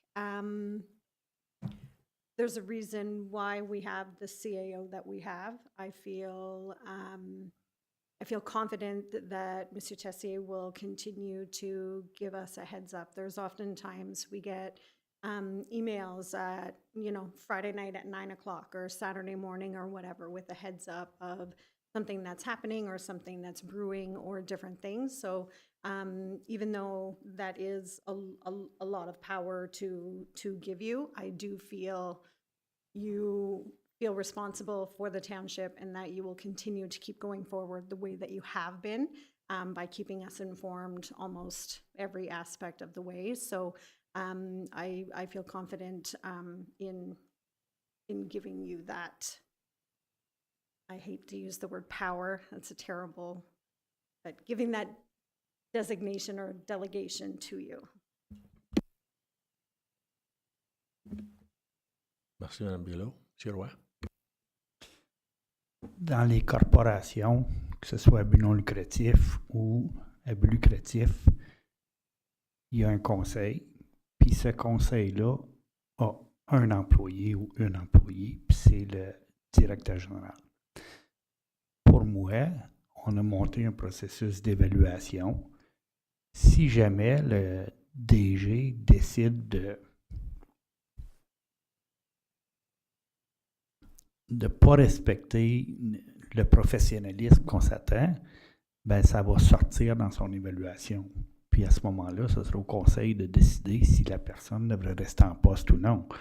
Mais de là à interférer au niveau des gestionnaires et directeurs de service, moi je pense qu'on a un employé, on lui donne le mandat, puis c'est à lui à faire les choix au niveau du personnel qu'il va embaucher. Puis si ce n'est pas le bon personnel, ben on va le mentionner dans son évaluation, puis on prendra des décisions à ce moment-là. Merci, M. Roy. Puis juste pour élaborer sur le sujet de ce que M. Burroughs a proposé, je suis complètement d'accord. Je suis ouvert. Je l'ai dit au début que je travaille en équipe. Je suis un gars responsable. Si le conseil est d'accord avec les 3 choix que j'ai faits, je vais vivre avec. Si le conseil aimerait que je change le MDE 2025-03, je vais le faire. C'est pas moi qui mène, c'est vous autres. C'est vous autres qui avez les votes. Puis je respecte chacun de vous en ce domaine-là. Puis je pense qu'on a un CEO remarquable. We have one of the top-notch guys that we can find, especially in the field that he works in. It's up to council. I'm open for discussions. If MDE 2025-03 doesn't suit you, I'm more than willing to change it. Mr. Martin? Thank you, Mr. Mayor. I don't think it's required. Frankly, we retain the right to beat up on Kevin when the opportunity presents itself, so he's not going to use or abuse his powers recklessly. He understands the role of council. I appreciate the concern, but I don't think it's needed. I think with the language you've presented, we can move forward. Just want to be transparent. Mr. Burrows? If I could just clarify, my comment and request and for the explanation was on regards to Mr. Tessier, but should there be change in personnel at whatever time, would this decision follow through with another CAO? So that's why it wasn't in regards to Mr. Tessier. Autres commentaires, other comments? We're good? We're good. Merci beaucoup. Thank you so much for the kind words, and we'll move on to item number 8.3.2. Report number Monsieur le R in une résolution. So sorry. Yes. Very important. Be it resolved that the clerk's department report CLK-2025-06 regarding the strong mayor powers be received for information. Proposal appuyeur, mover, Monsieur Minor, seconded by Madame Clement. All those in favor? Those against? Carried. 8.3.2, report REC-2025-01, Parks and Recreation Master Plan, final version. Madame Collard.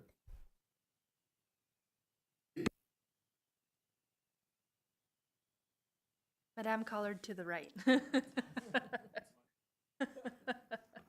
Thank you, Mr. Mayor. At this point, the presentation of the final master plan, I don't have many more notes to give you. I think what I had to say, I said during the draft presentation. I once again just want to thank the Council of Township of Champlain for allowing us to go ahead with this project. It was very important for our department for the next 15, 20 years going forward. And we were really pleased with the public consultation feedback that we did receive. And we're looking forward to coming back to council with an action plan that's very detailed about what we were actually going to do with all the information we received. Thank you, Madame Collard. Questions? Questions? Madame Bigelow? Thank you, Mr. Mayor. Thank you to you as well, Sydney, for the great plan, the people that you worked with. It was fantastic. Some of the things are still shocking to me within that plan. You know, the main demographic, the monthly income. I think that was something that both Councillor Roy and myself were shocked after, you know, reading it. So I think going forward, I think where we have always been, you know, with the parks and the slides and the splash pad and everything like that, moving to the higher age demographic, which I now fall into, is a good thing. And going forward, it's going to be a good thing for Champlain. So I commend you and the people that you worked with. I think this was a good master plan. Thank you, Madame Bigelow. Comments, questions? I have a question in regards to after our meeting or after the presentation. Was there a lot of comments that came back from the public in regards to what was presented? Did you get a lot of feedback in regards to? You did? I got the feedback that we were expecting to receive. A lot of the feedback we received on the draft plan was people who did not participate in the initial public consultation, who took this as the opportunity to give their overall requests instead of actual feedback on the draft master plan, which is all right. We take it all. So the feedback that we received was added into the final version of the master plan. At the very end, we gave you the actual information we received. We didn't change it in any way. We just copy pasted the answers that we got from people so that you could see exactly what we got. We had 19 people respond to the draft portion, the feedback from the draft. Afterwards, yes. 77 page. I didn't get to the end. It was 77 pages, and I didn't go all the way to the end, so I do apologize. It is very long. Very good. I thought maybe it was something in the report, but I didn't read nothing in the report in regards to, so positive? Is it good, or more complaints than anything? Overall, I'm happy with the feedback we received. It was what we were expecting. We did receive some negative comments on some of the touchier subjects within the plan, but that will be reflected on our decision-making, on our actual action plan, and our spending in our annual budgets going forward. I'll be reading the last 2 pages. Thank you. On s'en va à la résolution. Let me read the resolution. Recommendation resolution be it resolved that the Parks and Recreation Report number REC-2025-01 dated May 22nd, 2025 regarding the approval of the Parks and Recreation Master Plan be received and filed, and be it further resolved that Council approve the recommendation by the Parks and Recreation Department to approve and accept the Parks and Recreation Master Plan. Proposal PR, mover and seconder. Madame Bigelow, Mr. Burrows. Any other questions? I have one. Grants. Are we in line for grants in regards to what is recommended in the 77 pages? So, thank you, Mr. Mayor, for the question. Part of the reason why we went forward with the master plan process in the first place is because a lot more grant opportunities are asking for this type of documentation from municipalities, whether it be for new parks, new buildings, new trails. They want to make sure that public support is there. And this really gives us a broad kind of overview of what the public wants that we can use for the next 15 years. We don't have to then panic at the last minute when there is a grant opportunity. We have this information. We're going to use it every chance that we get. Any grants presently that's available, like let's say for senior citizen, participation, Trillium in regards to community center or anything that's available right now? Unfortunately, currently there aren't any open that we can use this information for. There have been a few that have opened over the past year, but due to the timing of all of our projects, we obviously weren't able to finish this entire process in order to use that information the way that we would have wanted to. So we'll be ready for next time. But we did apply for a Trillium grant that I believe is reflected in my monthly report. And we asked the consultants to pull out a specific page and prepare quick information based on what they had to help us with that grant application. So we kind of MacGyvered around it a little bit. Right. We have to keep trying. I mean, there's grants available, so why not? We spend all this money, so we have the documentation to prove the needs and the requirements. So good. Thank you for the work and the presentation and report. All those in favor? Those against? Carried. Prochain item, 8.3.3, report BD-2025-01, Backyard Ends Pilot Project bylaw. You have an attachment? Any questions? I should read the resolution first and then we'll go to questions. Correct? On va lire la résolution. On va lire la résolution, puis après ça, on va aller à question period. Be it resolved that council receive a building report number BD-2025-01 dated April 30th, 2025 regarding an update on the backyard hen pilot program bylaw, and that council instruct the administration to bring forward a bylaw amending the backyard hen pilot program bylaw to formally implement this new program. Monsieur Minor, question. Ah, attends une minute, proposeur appuyeur. Sorry. Madame Bigelow, seconded by Monsieur Minor. Monsieur Minor, question. Commentaire? Commentaire, Monsieur Minor? Merci. Je voulais juste mentionner, Monsieur le maire, que j'étais bien contente. On a y passé les super mayor puis le recreation master plan avant celui-là.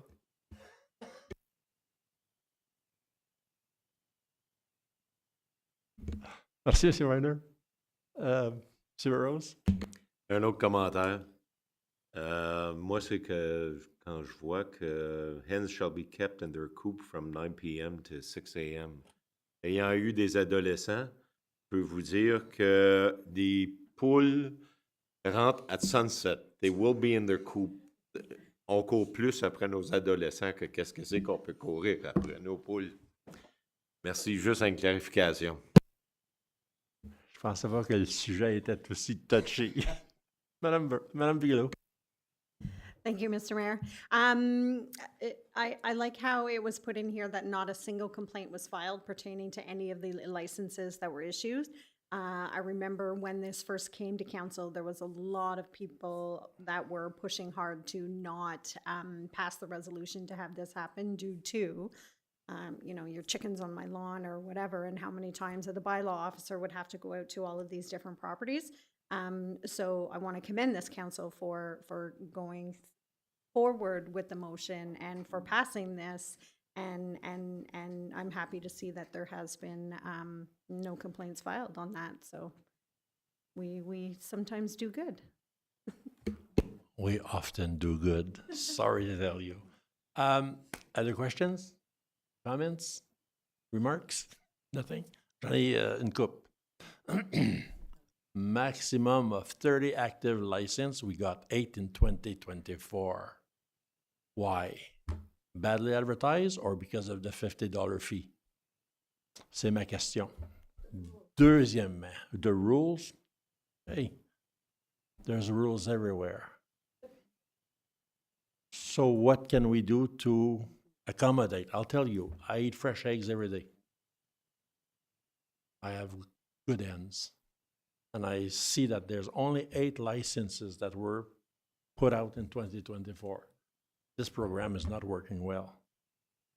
How can we promote the next 22 licenses? Madame Bigelow, Madame Clement. So I disagree with you in your comment that the program is not working well.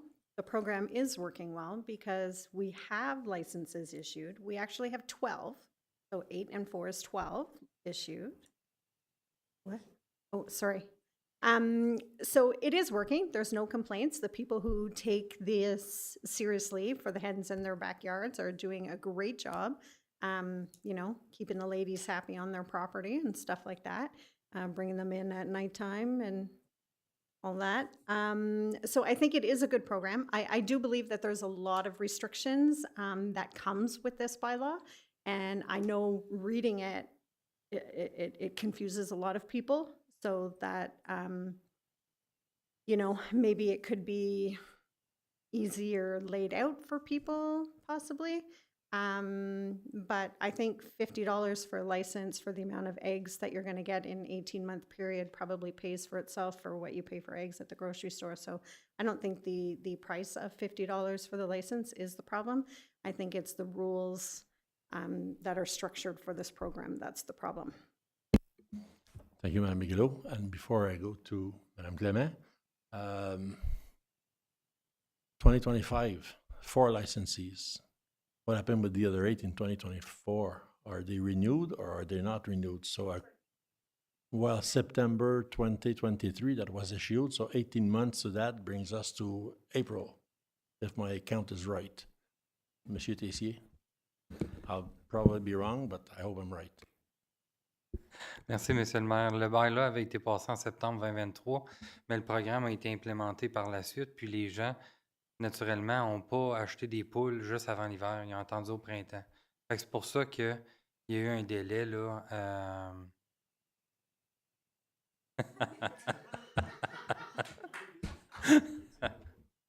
Can we have him say that out loud? Okay, so. No. Hey, I said I was open to communication and debate, so that's a good one. OK, ça fait que parmi les 4 nouveaux, c'est pas des 4 des 8. Is that what you're saying? Exactement, c'est pas des 4, des 8, vu qu'il était pour 18 mois. La première qui vient à échéance a été mise dans le rapport de mémoire, c'était au mois d'août. 15 août 2025. Donc, essentiellement, on a apporté ce rapport-là au conseil pour pouvoir aller de l'avant avec le programme puis réémettre une licence à cette personne-là et renouveler les licences existantes avant qu'on arrive à la fin. Merci, M. Tessier. Je suis bien content de voir que ce bail-là marche très bien. Very good. Monsieur Burroughs? Oh, Last sorry, comment c'est- in regard- sorry. Oh, C'est sorry. Mme Clément Premier. Merci, Monsieur le maire. Alors, moi, c'est le 50 comparé à Sarah qui dit que le 50 c'est 700 Si on veut que le programme fonctionne mieux, imagine-toi la personne au mois d'août, elle vient, tu lui dis, on ne charge plus le 50, on l'a omis pour essayer d'encourager ce programme-là. Ça, c'est une opinion. Merci. Merci, Mme Clément. Monsieur Burroughs, puis après ça, Monsieur Barton. Brief comment as to maybe why there isn't as many people that have gone for the licenses. If you're living in the country, you don't get the feeling that you're in a need to go out and get a license for hens in your backyard. So I think maybe there's a little bit of an impact in regards to this. And as I indicated when we had all this great debate, I've got geese that land in my backyard, and I've got fox, you get the coyotes. So if you're living out in the country, I could see the reasoning, and I did say this at the time of this. When you're living in the town of Ancloquil or the village of Largnal, where you're living side by side, I could see the reasoning of having regulations around it. But when you're out in the country, and I think maybe a lot of people share that opinion, why do I need a license when I have 10 acres? You know, I don't have a neighbor that's close by. But I'm not sure it applies to the agricultural zone and the rural zone. I think it's more for the villages and the urban area. C'est pas vraiment pour le rural. Mr. Barton? Thank you, Mr. Mayor. I appreciate your comments that, you know, it could be going better as far as the numbers appear, but I think the important language in this report here today is that and Councillor Bigelow mentioned it, without complaint. I think it is important that we take a slow approach to this. There are a lot of rules in place to ensure that it is not overwhelming and it's not intrusive on the neighbors. It clearly states it's in the residential areas, minimum lot area, et cetera, et cetera. I encourage us to just continue to move forward as for the reason why it appears here in front of us tonight, to you know, enact it into bylaw moving forward.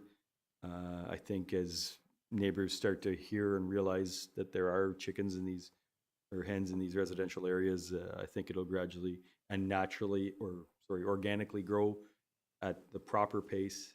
I think if we get too many too quickly, then we have complaints and we have to come back here to become more restrictive, and that's what we want to avoid. So surprisingly enough, I agree with both of you. I think it could we could have more people involved, but I think it is going well, and I think it will organically grow on its own if we leave it alone. I recommend we vote in favor of this bylaw here. Thank you. Thank you, Mr. Barton. And Did you hear that part, Mr. Mayor? I did. He agrees with both of us.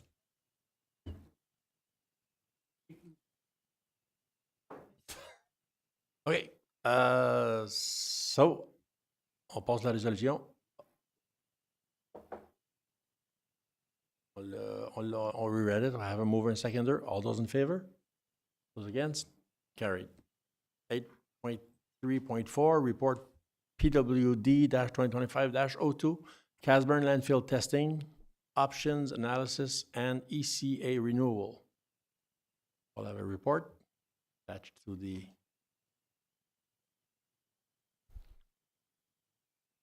on va lire la recommandation. Be it resolved that Public Works Report number PWD-2025-02 dated May 22nd, 2025 regarding Casburn landfill testing option analysis and ECA renewal be received and filed. And be it further resolved that the additional expenditure in the amount of $74,200, excluding HST, be financed as per Finance Report FIN-2025-04. Proposal appuyeur, mover, seconder, Mr. Minor, seconded by Mr. Burrows. Question? Any questions? On n'a pas le choix, on est un peu poigné, on est obligé de faire les tests. All those in favor? Those against? Carried.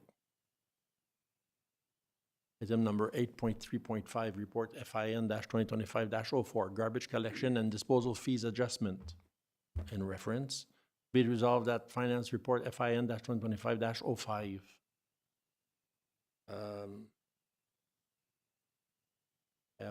I have 04 in my screen and I have 05 in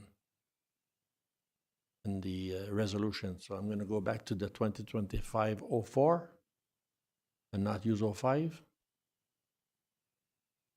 Anyways, ça va être ajusté plus tard. Dated May 22nd, 2025 regarding the garbage collection and disposal fees adjustment be received and filed. And be it further resolved that council instruct administration to bring forward a bylaw amending the township's user fees bylaw to increase the garbage and disposal fees from $180 to $195 for the year 2025. Mover and seconder, Madame Bigelow, seconded by Monsieur Roy. Questions? Seeing none, all those in favor? Those against? Carried. 8.3.6, Memorandum FIN Bylaw 2025-41 in regards to 2025 tax rates for Champlain Township. Be it resolved that the Finance Memorandum dated May 22nd, 2025 regarding the 2025 tax rates for Champlain be received and filed. Mover and seconder, proposal appuyeur, M. Roy, appuyé de, seconded by M. Lalonde.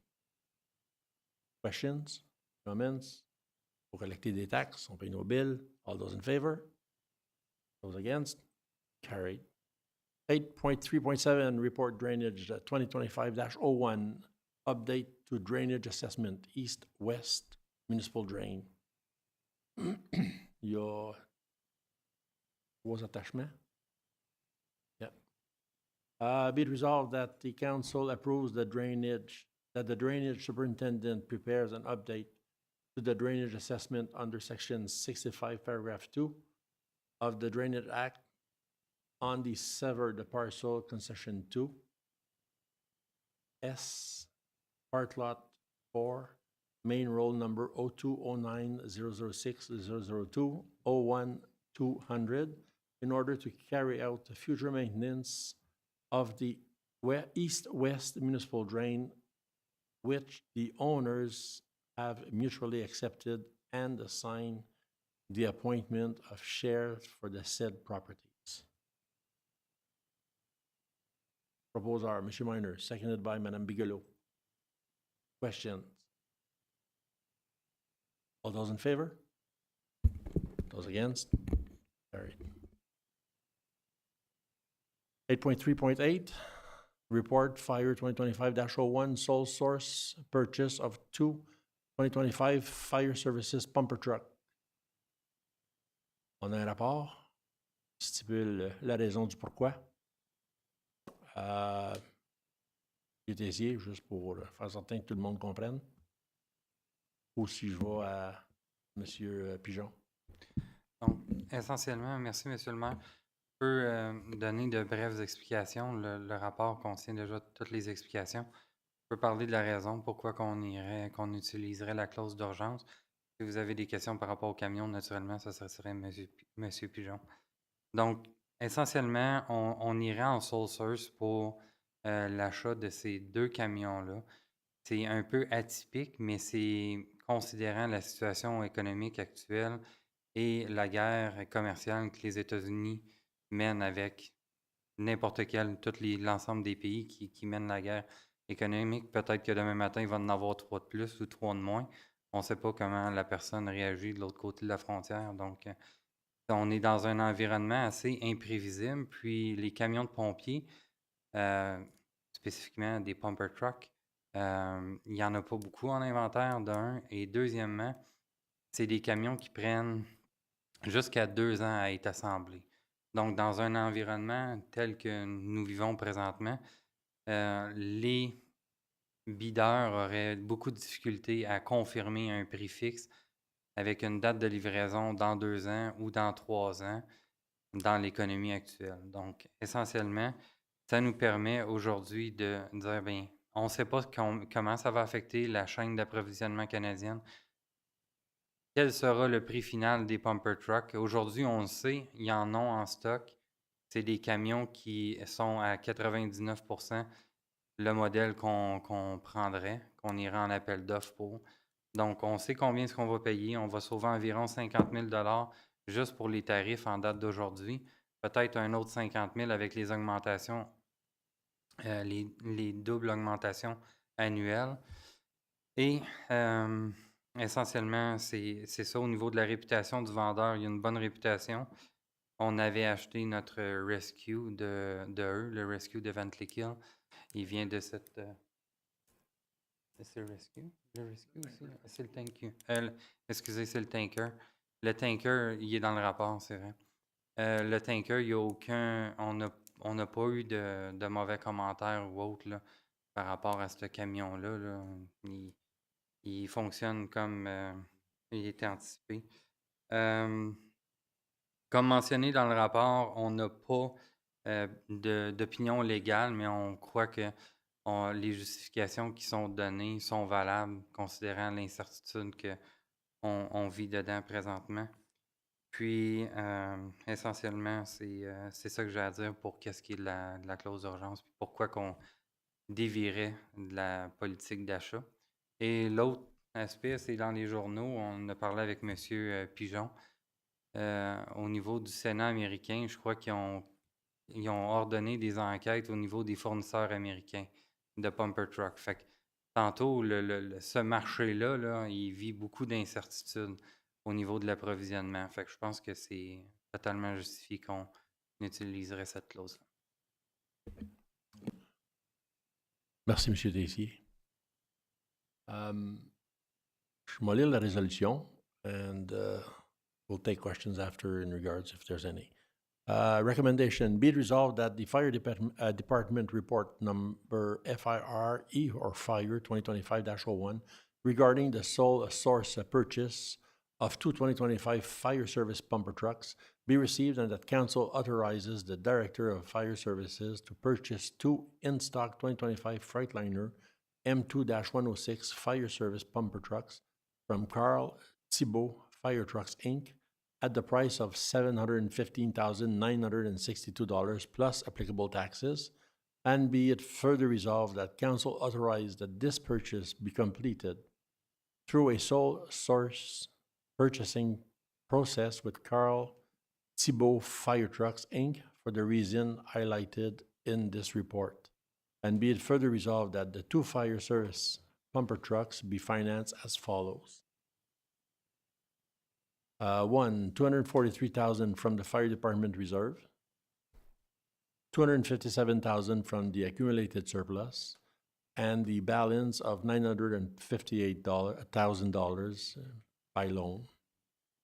Be it further resolved that the net proceed for the sale of the 2001 Freightliner Superior pumper trucks be transferred to the Fire Department Reserve. Mover and seconder, proposeur appuyeur. Madame Bigelow, appuyé de Barton. Questions, questions?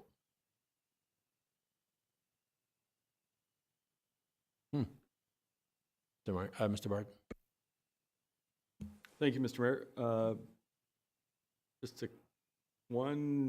Just for my understanding, Mr. Pigeon, I'm just trying to find it here. In the end, in the list, the vehicle listing, essentially, the pictures, the diagram and pictures obviously show a side mount pump panel, but there's a reference to a transverse pump panel to have a 1 aluminum divider. Just wondering if there's something off in that section of the document, or if you know what that's about in the body and pump compartment area of the document. It is a side mount pump. Okay, so but this one refers to a transverse pump panel, so not an aluminum the divider. the picture that's here is the actual truck. Okay, so it's a And side both mount of them pump. are exactly the same. Okay, I appreciate and understand, I appreciate Kevin's recommendation on the need to go sole source in this situation. You're extremely experienced in the fire service, and you still represent us well, and you get the opportunity to benchmark the price of these vehicles as compared to others in the industry. In your opinion, for this style type level of quality of vehicle, is this an appropriate price at this time? I have seen in the recent months trucks that were almost identical to this go for much higher than this.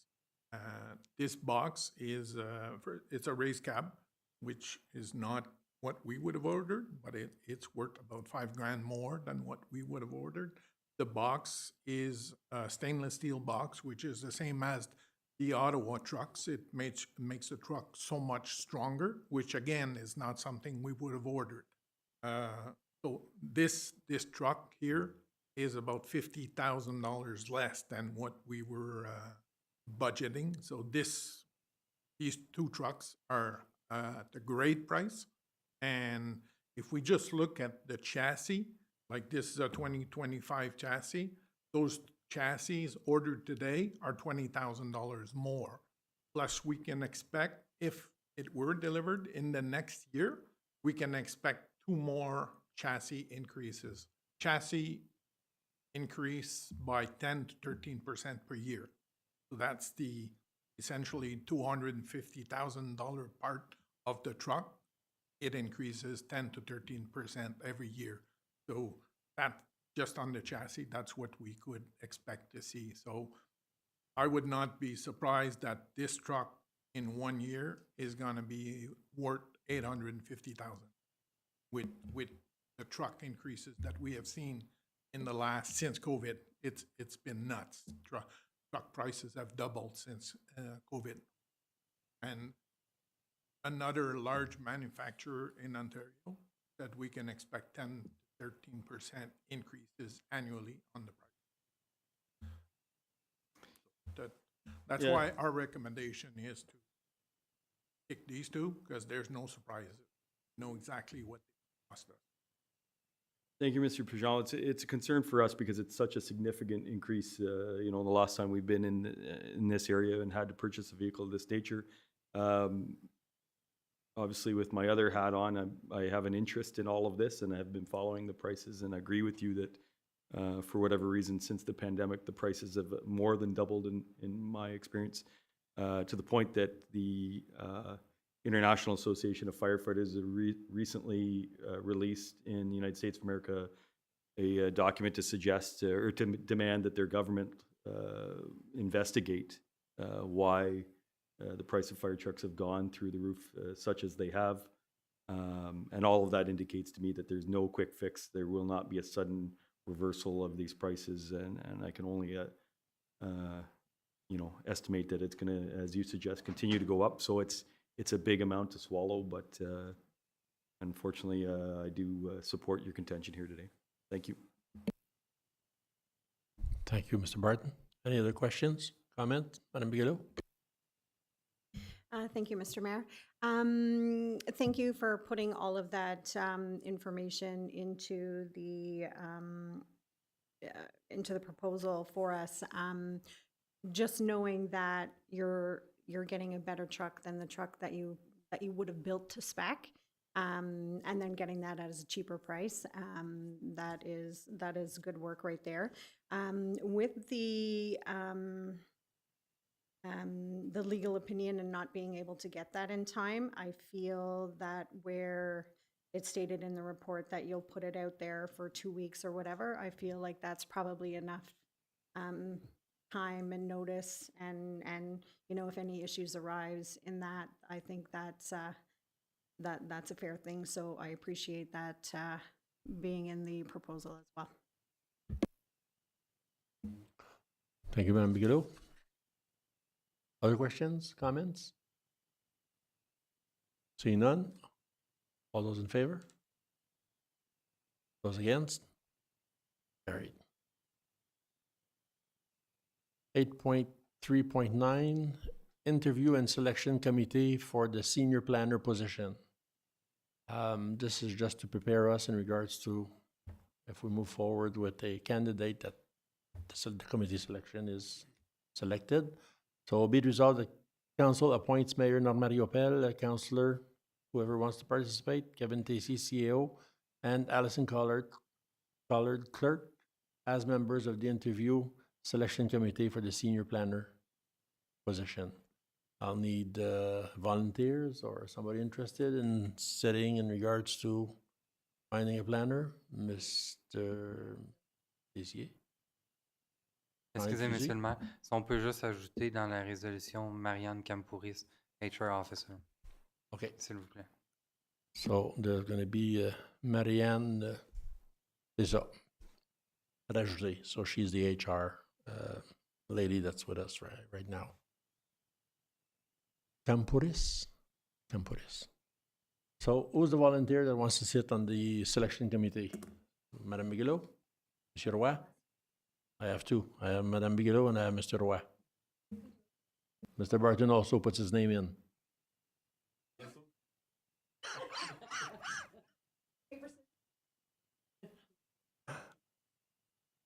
If I might suggest, Mr. Mayor, based on the busy schedules of the three of us, is it the potential that you take, if council was to agree, take all three names forward and whomever is available attend? I have no that problem with inappropriate? that. Yeah, I have no problem with that. Is council okay with that? Whoever's available? So we have three names, Mr. Barton, Madame Bigelow, and Mr. Roy. Okay, we can pass that resolution in regards to who's available on that date. Perfect. Proposar? Need a mover?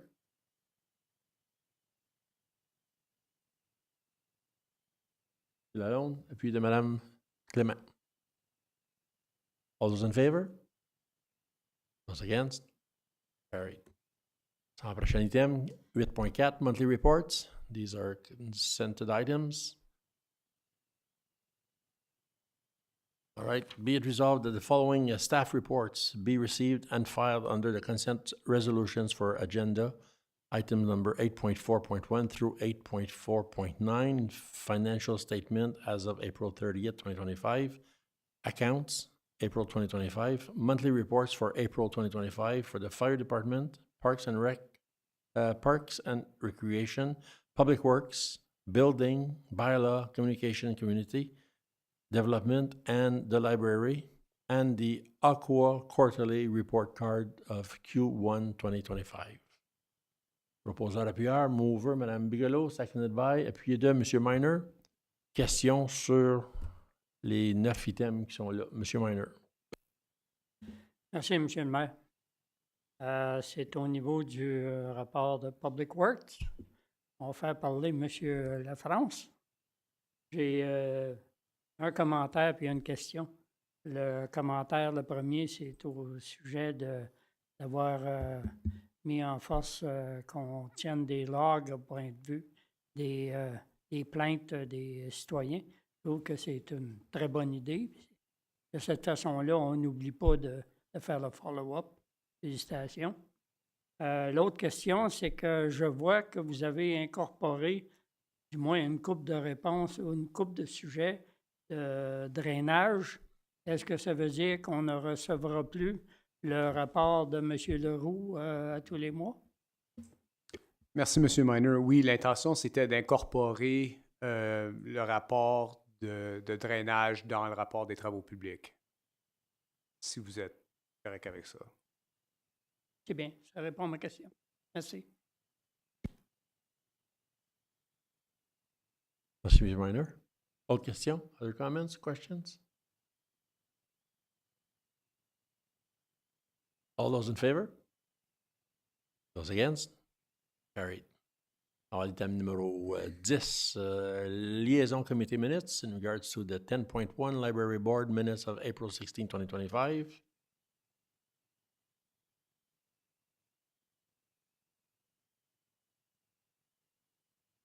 Be it resolved that council approves the minutes of April 16, 2025 Library Board meeting. Madame Cynthia Martin is there. She's here every meeting. If you have any questions in regards to the library board, now's the time. I'll need a mover and a seconder. Madame Bigelow, puis de Madame Clément. Any questions? All those in favor? Those against? Carried. I tried. Ouais. Item number 12, adoption of minutes, also consented. Be it resolved that the meeting, be it resolved that council, Mr. Minor, so sorry.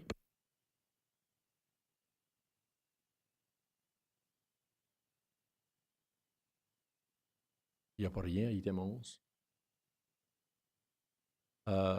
OK. Mais c'est supposé d'être envoyé au clerk avant le meeting pour qu'elle puisse l'inclure. On va vous le donner. Item numéro 11. Merci, monsieur. Merci, monsieur le maire. Est-ce que ce ne serait pas une bonne idée d'envoyer une résolution au gouvernement provincial au sujet du Strong Mayor, comme les autres municipalités ont fait? On l'a plus bas. Je m'excuse. Merci. Ça fait plaisir. Item numéro 12, adoption of minutes, consented. On s'en va à be it resolved that council approves the minutes of the following meetings, public meeting of April 24, 2025, and the regular meeting of April 24, 2025, as presented. Proposeur appuyeur. Madame Bigelow, seconded by Madame Clément. Questions? All those in favor? Those against? Carried. Item number 13. Adoption of bylaws, 13.1, bylaw number 2025-41. Allô, Monsieur Roy, sorry. Question de procédure. Les gens qui vont qui vont proposer et appuyer, est-ce qu'ils devaient être présents lors de la rencontre? Je pense qu'il faut que ces gens-là soient présents. Tu parles pour les minutes? Pour appuyer les minutes. OK. Ah, Madame Clément, vous êtes retirée, vous étiez absente au mois d'avril. C'est vrai. Merci, M. Roy. Bon œil. Bonne oreille, je sais pas. Excusez, monsieur le maire, j'ai regardé des réunions que j'étais absente, c'était très bien passé. Mais ça compte pas. You moved and she second? Okay, so we can't use Madame Bigelow either. They were both absent. I need a mover and a seconder. So I need a mover and a seconder. Monsieur Lalonde, Monsieur Minor. Sorry, Monsieur Burrows. All those in favor? Against? Carried. On s'en va à l'item 13.1. On s'en va sur le tax rate de Champlain Township. Be resolved that bylaw number 2025-41 being a bylaw to authorize the adoption of the 2025 tax rates for the Township of Champlain, including establishing penalties and interest, charges, and due dates for the final levy be passed. I'll need a mover and seconder to bring the bylaw forward. Mr. Barton, seconded by Monsieur Roy. Read the first time, all those in favor. Read the second time, all those in favor. Read the third time, all those in favor. Carried. 13.2, 13.2, bylaw number 2025-42, authorizing the levy of the amount paid for the maintenance and the repairs completed on the Smith Municipal Drain. Be it resolved that bylaw number 2025-42, being a bylaw to authorize the levying of the amount paid for the maintenance and repairs completed on the Smith Municipal Drain, be passed. Mover and seconder, the Burrows, seconded by Lalonde. Questions sur le drain? Sorry. No? No questions? I read the first time, all those in favor? Read the second time, all those in favor? Read the third time, all those in favor? Carried. 13.3, bylaw number 2025-43, amending bylaw number 2021-79, being a bylaw to consolidate and amend the fees and charges levied by the municipality. Be it resolved that bylaw number 2025-43, being a bylaw to amend bylaw number 2021-79, a bylaw to consolidate and amend the fees and charges levied by the municipality be passed. Proposal appuyeur. Mr. Minor, seconded by Mr. Burrows. Question sur les fees? Read the first time, all those in favor? Read the second time, all those in favor? Read the third time, all those in favor? Carried. For action, item number 14, 14.1, L'Orignal Food Bank, request for rental fees. Rental fee waiver for the Chalet Abri. Madame Collard, Madame Sidney Collard, in regards to the Chalet Abri fee waive. Thank you, Mr. Mayor. I do quickly just want to bring forward to council that this club intended to request that the rental fee be waived during the community grant process, but just forgot to include it in. So I did direct them that they would have to formally ask council again. During the community grant process for next year, we will be paying much closer attention and will remind them to include it as part of that process.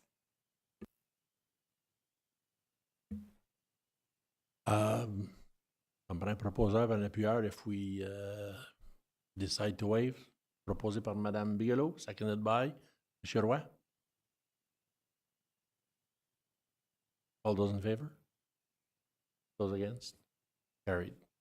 Van Cleef Hills Sport Club, Hydro One charges for lights for the Van Cleef Hills soccer field.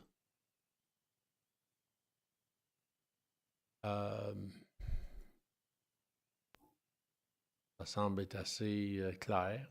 Tout d'un coup, comment ça fait que la municipalité, tout d'un coup, son nom disparaît? Il faut que quelqu'un ait donné l'ordre. Pétissier? Oh, Madame Collard, sorry. Go ahead. Thank you, Mr. Mayor.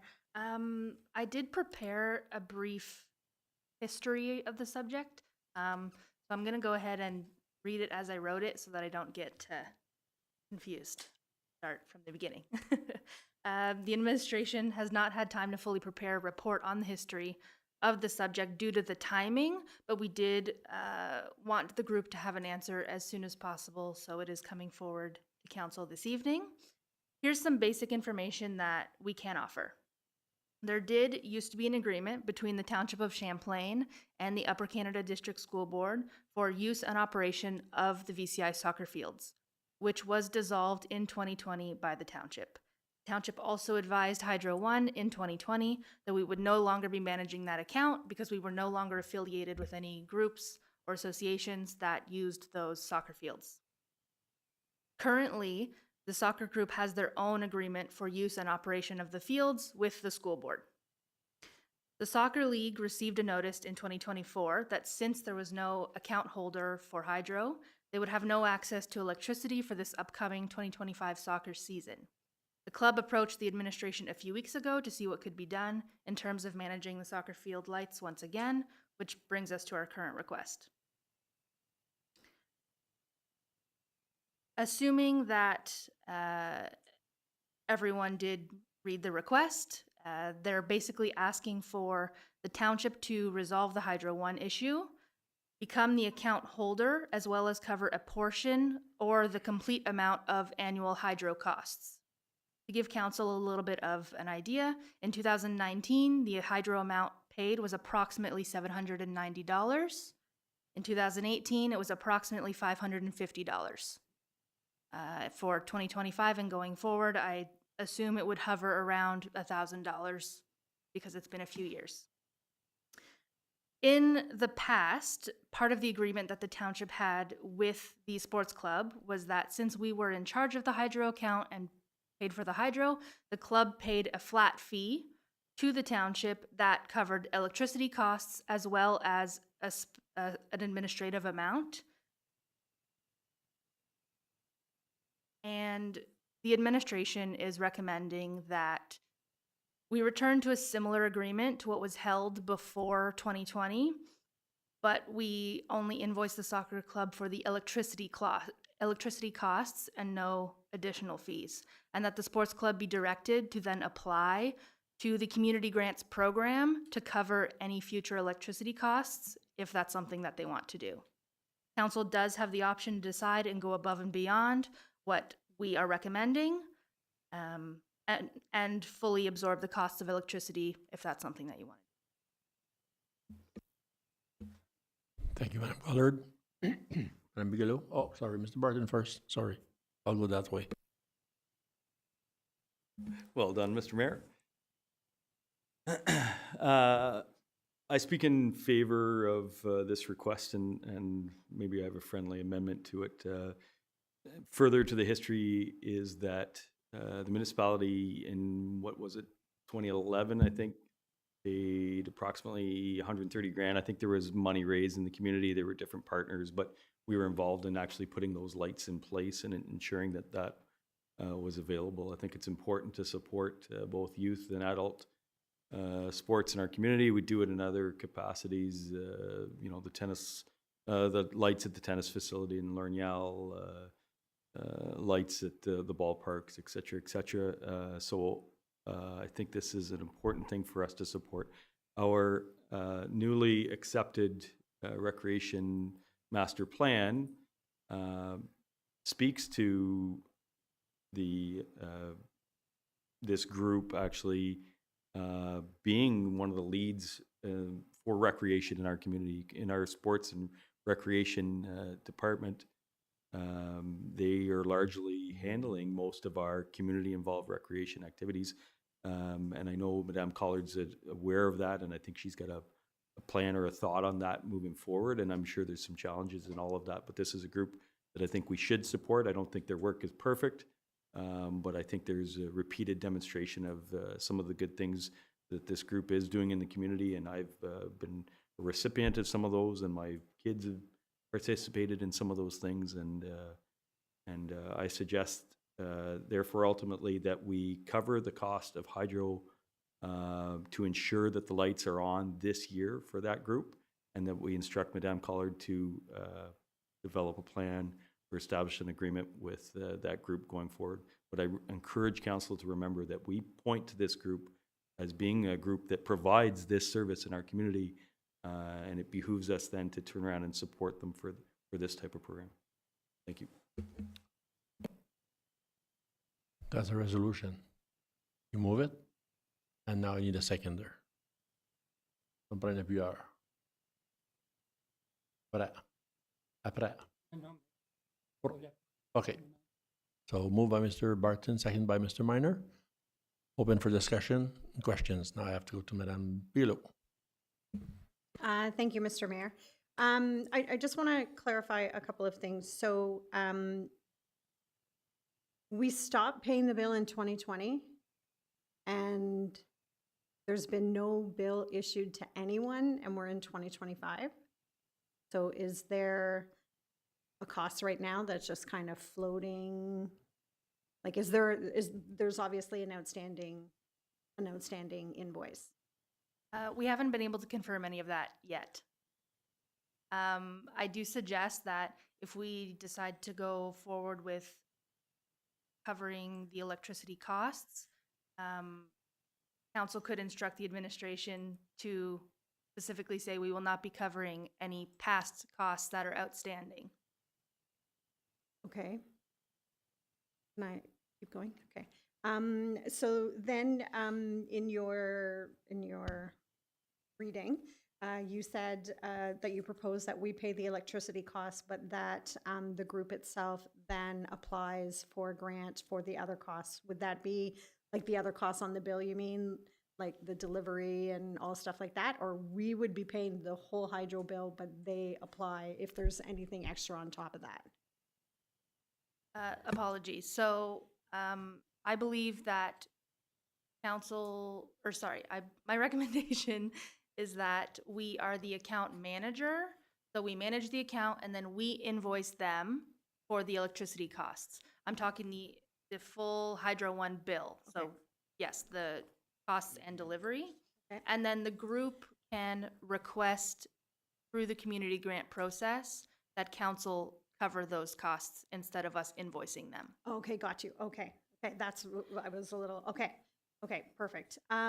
Okay, so that was really all of the questions that I had, other than, you know, that hydro invoice right now that's kind of floating around. That's a little bit concerning that it's been 5 years and now hydro obviously is looking to get paid, but where did that invoice go?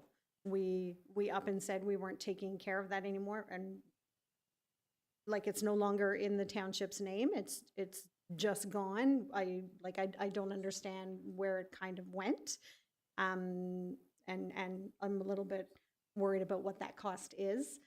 Going forward, I believe this community group, I mean, if we're looking at, you know, anywhere from $550 to $790 per year, or even up to $1,000, 5 years in arrears, this is not something that this community group can probably pay for going forward. I agree with Councillor Barton that the sports club is a good thing for town. It used to be, or for the township, it used to be, you know, that the rec department under Janice Renwick a long time ago, the township took care of all of the sports leagues running in Vankleek-Hill, and now this sports group has taken it on. So I do feel it is beneficial. It's something that we need. I think they do a lot of good in the community. So going forward, I think we should try and make this a winning situation for the township, but as well as the sports group. Thank you, Mme. Bigelow.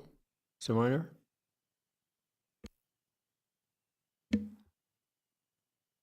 This group, are they in, I don't know from memory, are they part of the community funds that we distribute? Do they ask? Thank you for the question. I don't remember off the top of my head the exact years, but there was 3 to 4 years in a row where the township did give money to the Vankleek-Hill Sports Club as part of the community grant process for other projects that they were doing at the time, but it has been a couple years since they have applied for the program.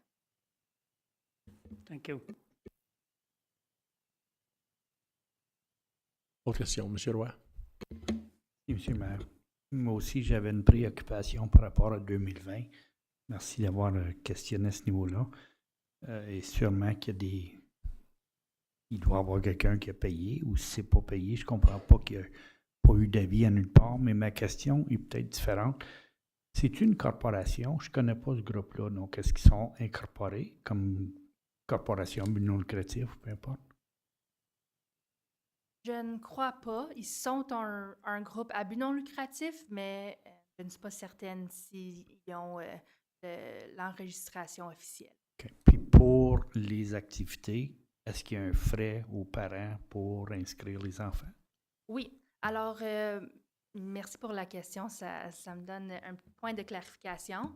Le Vankleek-Hill Sports Club, les parties ou les matchs de soccer qui seront au Soccer Fields à VCI, c'est majoritairement pour des adultes parce que c'est à 8h, 9h le soir.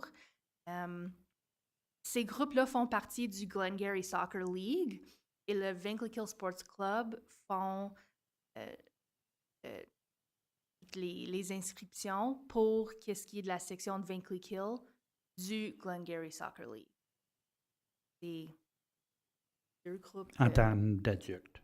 Oui, c'est des adultes. Et oui, les adultes payent des frais pour faire partie de cette ligue-là. Attends, ils font partie, ils payent pour faire partie de la ligue de Glengarry. Oui, pour l'équipe de Vankleek-Hill. Pas pour participer à Vankleek-Hill dans leur groupe de soccer. Là. Les fonds vont à Glengarry League. Oui. Puis les autres activités qui touchent les enfants, est-ce qu'il y a des frais? Il y a des frais, par contre, ils sont très minimales. Ils font des groupes de baseball pour des enfants à l'Arena. Ils ont des groupes de basketball aussi à Saint-Grégoire ou à l'Arena en ce moment. Oui, ils chargent des frais aux parents, mais c'est 25$ par session, c'est vraiment. Okay. Puis les fonds, ils vont où? Au Vankleek-Hill Sports Club, pour les programmes d'enfants. Okay. Est-ce qu'ils ont des surplus? Y a-t-il des budgets d'établis? Est-ce qu'on est au courant? Nous, on n'a pas cette information-là. C'est bon, merci. Monsieur Roy? Anybody else? Anybody else? Oh, Madame Bigelow? I just want to clarify, so in the Glengarry Soccer League, every rec department takes care of their own field. So you have the Lagan Glen Sandfield that take care of their own 2 fields. Dunvegan takes care of their own. Maxwell takes care of their own. Greenfield and everything. So they all have their own rec department that takes care of the fields, and they pay for their lights and different things like that. So I believe that the Van Cleek Sports Club would be the same as the rec department for these other soccer clubs that would pay all of their lighting and different things like that. So I believe that's why they're coming and asking for aid for this, is because they are in charge of the lights for their rec club area. Madame Bigelow? Mr. Barton? Thank you, Mr. Mayor. A few points of clarification. Councilor Bigelow's right that there are different municipalities that have different arrangements. Again, that's why my recommendation is that Madame Collard establish an agreement with this group, because it's different towns do different things, frankly. To be clear, the lights that we put in place are in fact on the Upper Canada District School Board's property. It's part of the issue, right? It's the soccer field at the high school. I would hate to ever disagree with Sydney, but I would suggest that it's kind of a 50-50 use in my experience based on kids and adults. My kids no longer play in that league, but did play in that league, and sometimes at night. The question I had here was, it's not a situation where the lights are on all the time. As an example, the tennis courts in L'Orignal, this is a per-use situation where the people involved or operating have access to the switch, essentially, and it's only on the few times a week that it's required, and then shut off. And I think that leads to a lot of the confusion here. The lack of understanding is related to the secondary school board's relationship with the lights. I think Hydro has recognized the need not to cut the power, but where that bill ultimately lies, I think, is a problem. And this is the type of support that this sports group requires, because they do often put people, on the ground to make these small sports organizations happen for kids, but where they may fall down is in the administration side. And I think that's, I hate to heap work on Sydney because she does so much for us already, but I think that's a role that we could play as a municipality to ensure that recreation continues in our community. I think we could step in there and help with this type of thing, because they have applied for grants in the past, but didn't in this situation. And I think that's, without putting words in her mouth, maybe your intention going forward, and part of that agreement to ensure that everything's clear as to their obligation, and to make sure that these things can continue to happen. Again, I recommend we support this. Thank you, Mr. Barton. I do remember in 2011 that the township had agreed to install the lights, and I think it was paid by the Hydro Funds reserve. I remember correctly, but I'm not 100% sure. But I do remember that the township. So when we installed those lights, the bill came to the township. And for some reason in 2020, somebody cut the bill towards the Township of Champlain. So for 9 years, Champlain was paying that invoice. Correct? If I read everything correctly, and I do remember getting the township to install those lights. The Township of Champlain was paying for the hydro costs, but the sports club was also paying an annual flat fee that covered those costs for all those. The earliest we can find is from 2013. And he does mention in his letter that he's willing to pay a fair share in regards to, he provided the hydro in regards to the light. So I don't disagree with that recommendation that's on the table right now, so. Mr. Minor? I think because we were the people at one time, that it would be right for us to just kind of at least get the situation clarified so that they don't cut the electricity.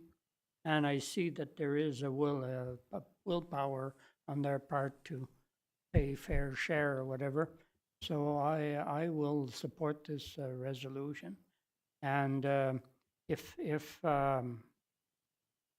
maybe they can get back on the community fund next year to request for an amount. Very good. Any other comments, questions? Monsieur Lalonde? Merci, M. le maire. C'est né juste à titre d'information. Les ligues de balles puis les ligues qu'il y a dans nos parcs, c'est-tu nous autres qui payent l'électricité? Les ligues de balles qu'on a à Vaincre-Kill et à L'Orignal payent un montant par heure pour louer les terrains et nous, on paye l'électricité, oui. Puis eux, ils ont accès à un panneau pour allumer, pour allumer les lumières. OK, mais ils nous payent un montant d'argent pour se servir de nos parcs. Oui. Que nous autres, on prend cet argent-là pour payer les autres. Oui. OK. J'avoue que le montant qu'ils payent ne couvre peut-être pas les montants d'électricité. C'est plutôt pour le temps de notre équipe pour préparer les terrains, faire les lignes, l'achat du show qu'on met sur les lignes et tout ça. Mais comme Mr. Barton a dit, notre terrain de tennis à L'Orignal, les lumières sont allumées jusqu'à 10 heures le soir sans réservation. Merci. Monsieur Minor? Après ça, we move on. Oh, sorry. Mr. Minor? Merci. Merci, M. le maire. Le Sport Club, est-ce qu'on doit payer quelqu'un pour faire des lignes et ainsi de suite pour eux autres? Non. Eux, ils s'occupent de leur propre ligne au terrain de soccer à BCI. Merci. Mais c'est pas propriété de la municipalité. On a juste fourni les lumières. C'est pas la propriété de la municipalité. Fait qu'on s'engage à rien, juste à fournir les lumières. So now they're asking for payments of the light or a portion of it. Madame Bigelow, and then we move on. Just to talk about something that Councillor Burton had said about the lights. Yeah, the lights aren't being put on at 6 o'clock at night until 11 o'clock at night. It's usually the team that comes and plays at 8:30. It's either the ref or the coach that comes and puts the lights on. So it's not like it's being misused or mismanaged or anything like that. The lights only come on when it's absolutely necessary. So it's not like there's an abuse of the lights being on all night, because you'd get calls from people in Hillview Circle for that for sure. So. Thank you. All those in favor? The support? Or do you want to read the resolution? Well, Or is it too complicated? Mr. Lemaire, I'd just like to be clear for the sake of the minutes what the resolution actually is. Okay.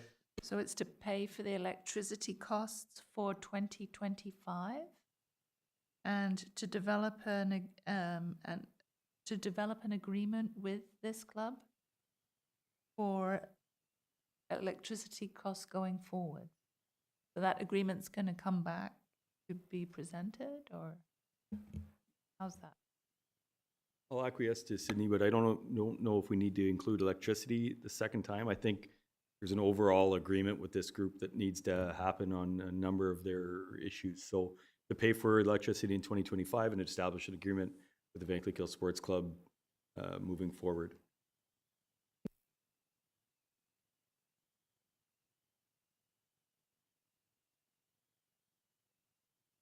Monsieur Roy? Est-ce que ça ne devrait pas plutôt dire on paye pour 2,25, mais que ils reviennent dans le cadre de soumission comme toutes les autres? Puis à ce moment-là, on va évaluer.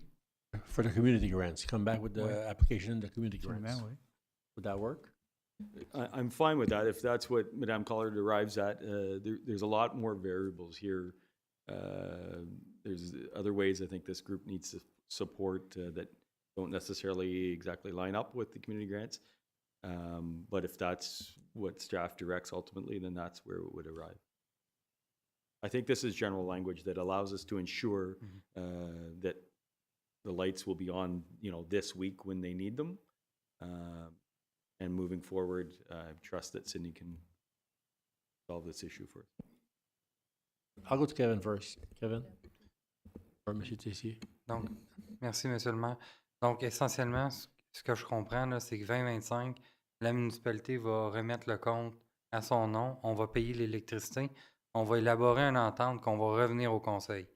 Puis pour 2026, ils vont pouvoir appliquer à travers le Community Grant à ce moment-là, si c'est ça qui est dans l'entente. Puis dans l'entente, il va peut-être avoir d'autres clauses ou d'autres sections qu'on va discuter de différents challenges. Faut-tu s'entendre avec le college institution? Do we need an agreement with them because we supply the lights, or you're going to work that out? I was going to mention a part of what Kevin mentioned as well, just to include in the resolution that we become the account holder for that hydro meter. We will be advising the Upper Canada District School Board that we have taken over control of the hydro meter again, but we don't need an agreement for them because the soccer club already has an agreement for use of the fields separately. Madame Bigelow? My only concern is that when we come back to the community grants, that maybe not all of council will support it when it comes to community grants. So what do we do then? Are we all in agreement right now that We we're all gonna- vote. Okay. Just saying. Do you want to do one agreement with one, then you'll have all the others that will want an agreement. So you want to open a can of worms? Or we go with the community grant, which is very generous in my opinion. Well, I'm just putting it out there that we're saying, yes, we're going to enter into an agreement with them, but we want them to come back for the community grant and ask for that money. But there's no guarantee that 5 of us are going to say yes. That's my only concern. I'm a yes. but I would doubt that 5 would be against. If you listen to what's going on, I think there's... We know when it comes to community grant time that it's, let's try and cut. So it's. We cut because we have a maximum. We Right, don't that cut maximum, because... yeah, we shouldn't have the maximum, but I'm just saying. Because now, the Overall. the maximum that we have no longer includes this group. So if we have the same people, I'm just saying. Madame Clément? Oh, I'll come back to you after Merci, M. Sydney. Léopel. Puis aussi, ils ne doivent pas oublier d'appliquer. C'est ça, c'est la question aussi. Là, puis là, whoop, on l'oublie. Alors, il faut faire certain qu'ils l'appliquent pour le Community Grant. Puis il faut pratiquement que nous autres, on s'en souvienne, ou tu nous le mentionnes en passant, ce groupe-là, c'était les Lumières. Parce qu'on ne saura pas l'an prochain là, de savoir, comprends-tu, en automne. Ça aussi. Madame Collard? I'll I get back to do you. just want to clarify, and Mr. Tessier can correct me if I'm wrong. The resolution to enter into an agreement, we need to enter into an agreement with them, no matter what, for 2025. So it could simply be, we're entering into an agreement with you to pay for this electricity for 2025. In a separate conversation, it is, we want you to be applying for the community grants process going forward. Barton? And that was going to be my, thank you, Mr. Mayor. That was going to be my point. Let's not get ahead of ourselves. Let's solve the problem today to ensure that these leagues can go forward. Their argument is going to be, we have these other facilities that don't arrive in community grants, that they're part of recreation in the community, that we do have a budget for. So they're going to argue that way. And that's, again, why I say let's let Madame Collard have those discussions with them. And if ultimately she directs that they apply for the community grant, that's where we'll see it, and that's where we can beat them up or not. or choose to support them, but there may be something else that could be done. So I don't want to just hyper-focus on the community grant because I'm confident that their contention is going to be, that's not the place for them, but maybe they're wrong. So that's all down the road. Especially if they're not a non-for-profit organization. Madame Collard, seulement va Monsieur Roy. I apologize for all the back and forth information, but I do also want to let council know that I am in contact with the recreation departments of South Glengarry and North Glengarry, which are the other two municipalities that this soccer league operates in. Because it has only been a few weeks of this request coming in and trying to dig through all the documents that we have at Town Hall to get some background information, I haven't had the time to fully prepare, a long-term plan for us. But we will be using what other municipalities do in order to prepare more of background information document for you going forward. As my colleague here says, just saying as well, I think that we need a maximum in that. I'm not against this group, okay, or any other group, but I believe that we do need a maximum, and once this application comes in with all the others, we'll decide if we have to cut someone who's already on there. We'll look at the total number of applications. Just saying, we need a maximum, because otherwise you're going to lose control. And anyways, yeah. Okay, thank you. Madame Collard, read the resolution, please, so that we all vote on what we know. So be it resolved that Champlain Township become the account holder for the hydrometer at the VCI sports field, soccer field, and that the township pay for the electricity costs for 2025. Be it further resolved that the township establish an agreement with this group going forwards. An agreement with respect to hydro? Or just... No, there's more than just the hydro issue to be discussed.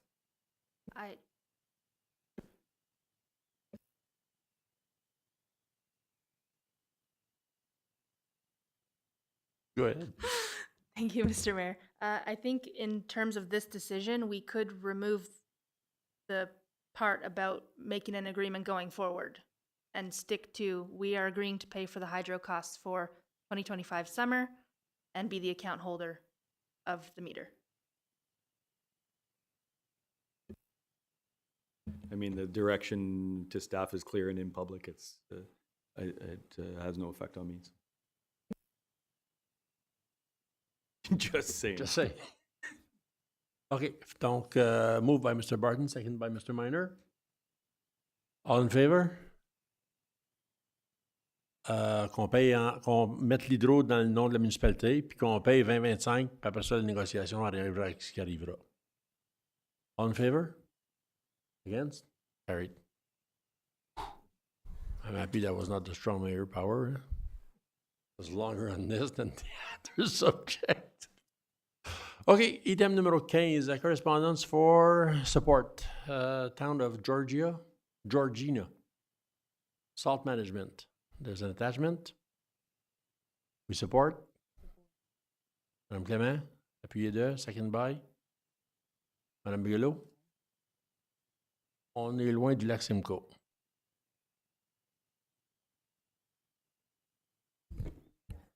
On a un proposeur, on a un appuyeur. All in favor? Against? Carried. Strong mayor power?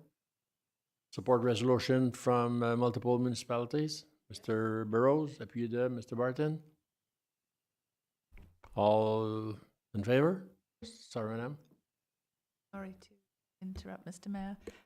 My suggestion would be that we write our own resolution similar to the ones presented with our township on it, rather than us send out 25 support resolutions.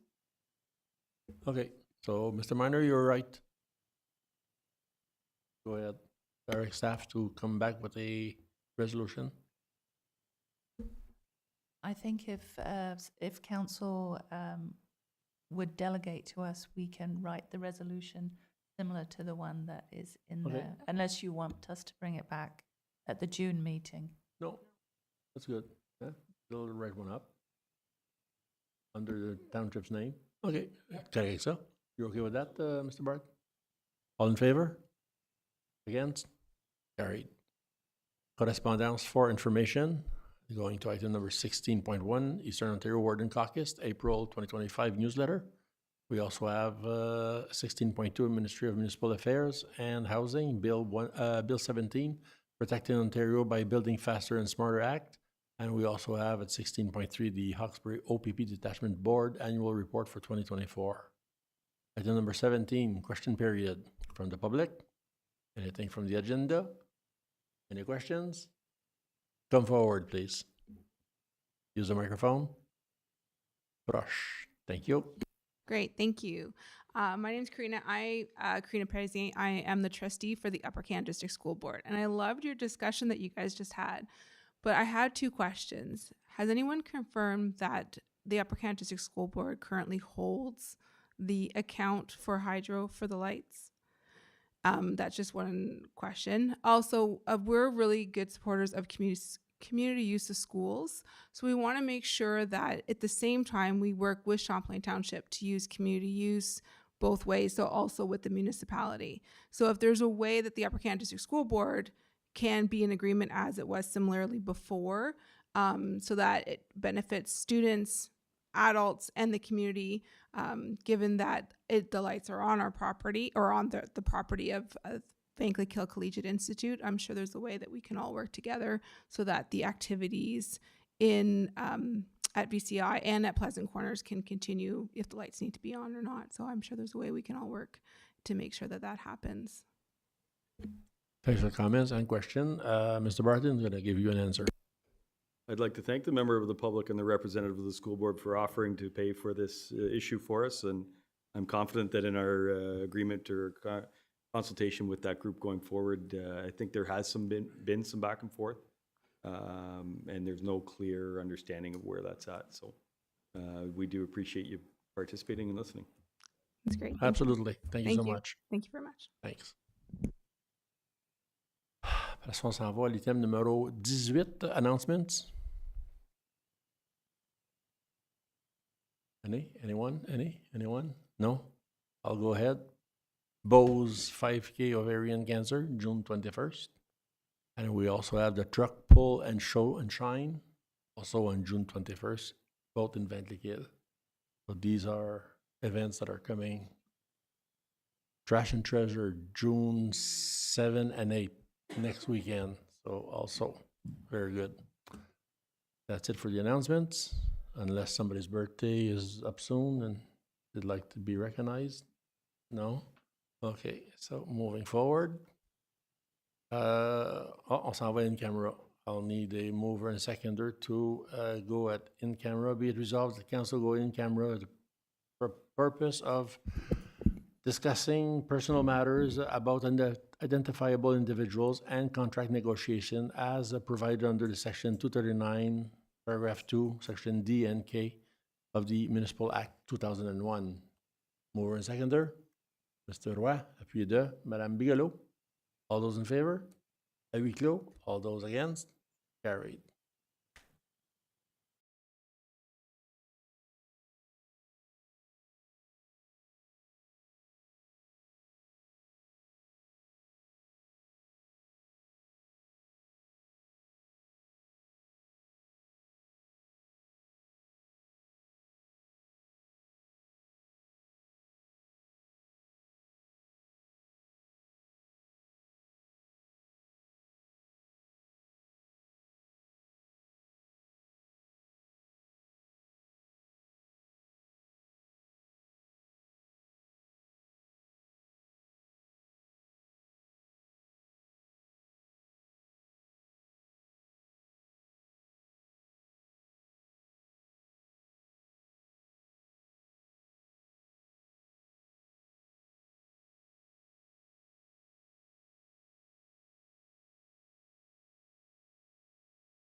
We're back.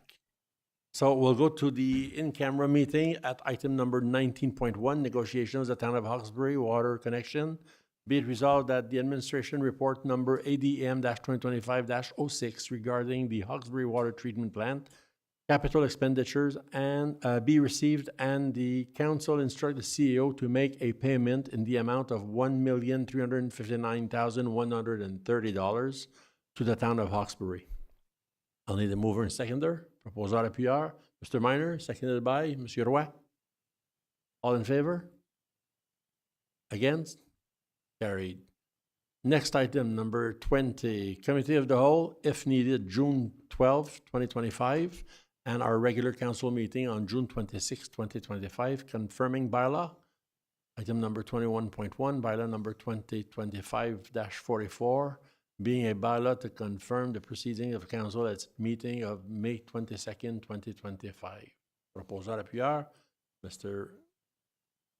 Lalonde, appui de Madame Clément. It's late. All in favor? Against? Carried. Merci beaucoup. Bonsoir. Good night.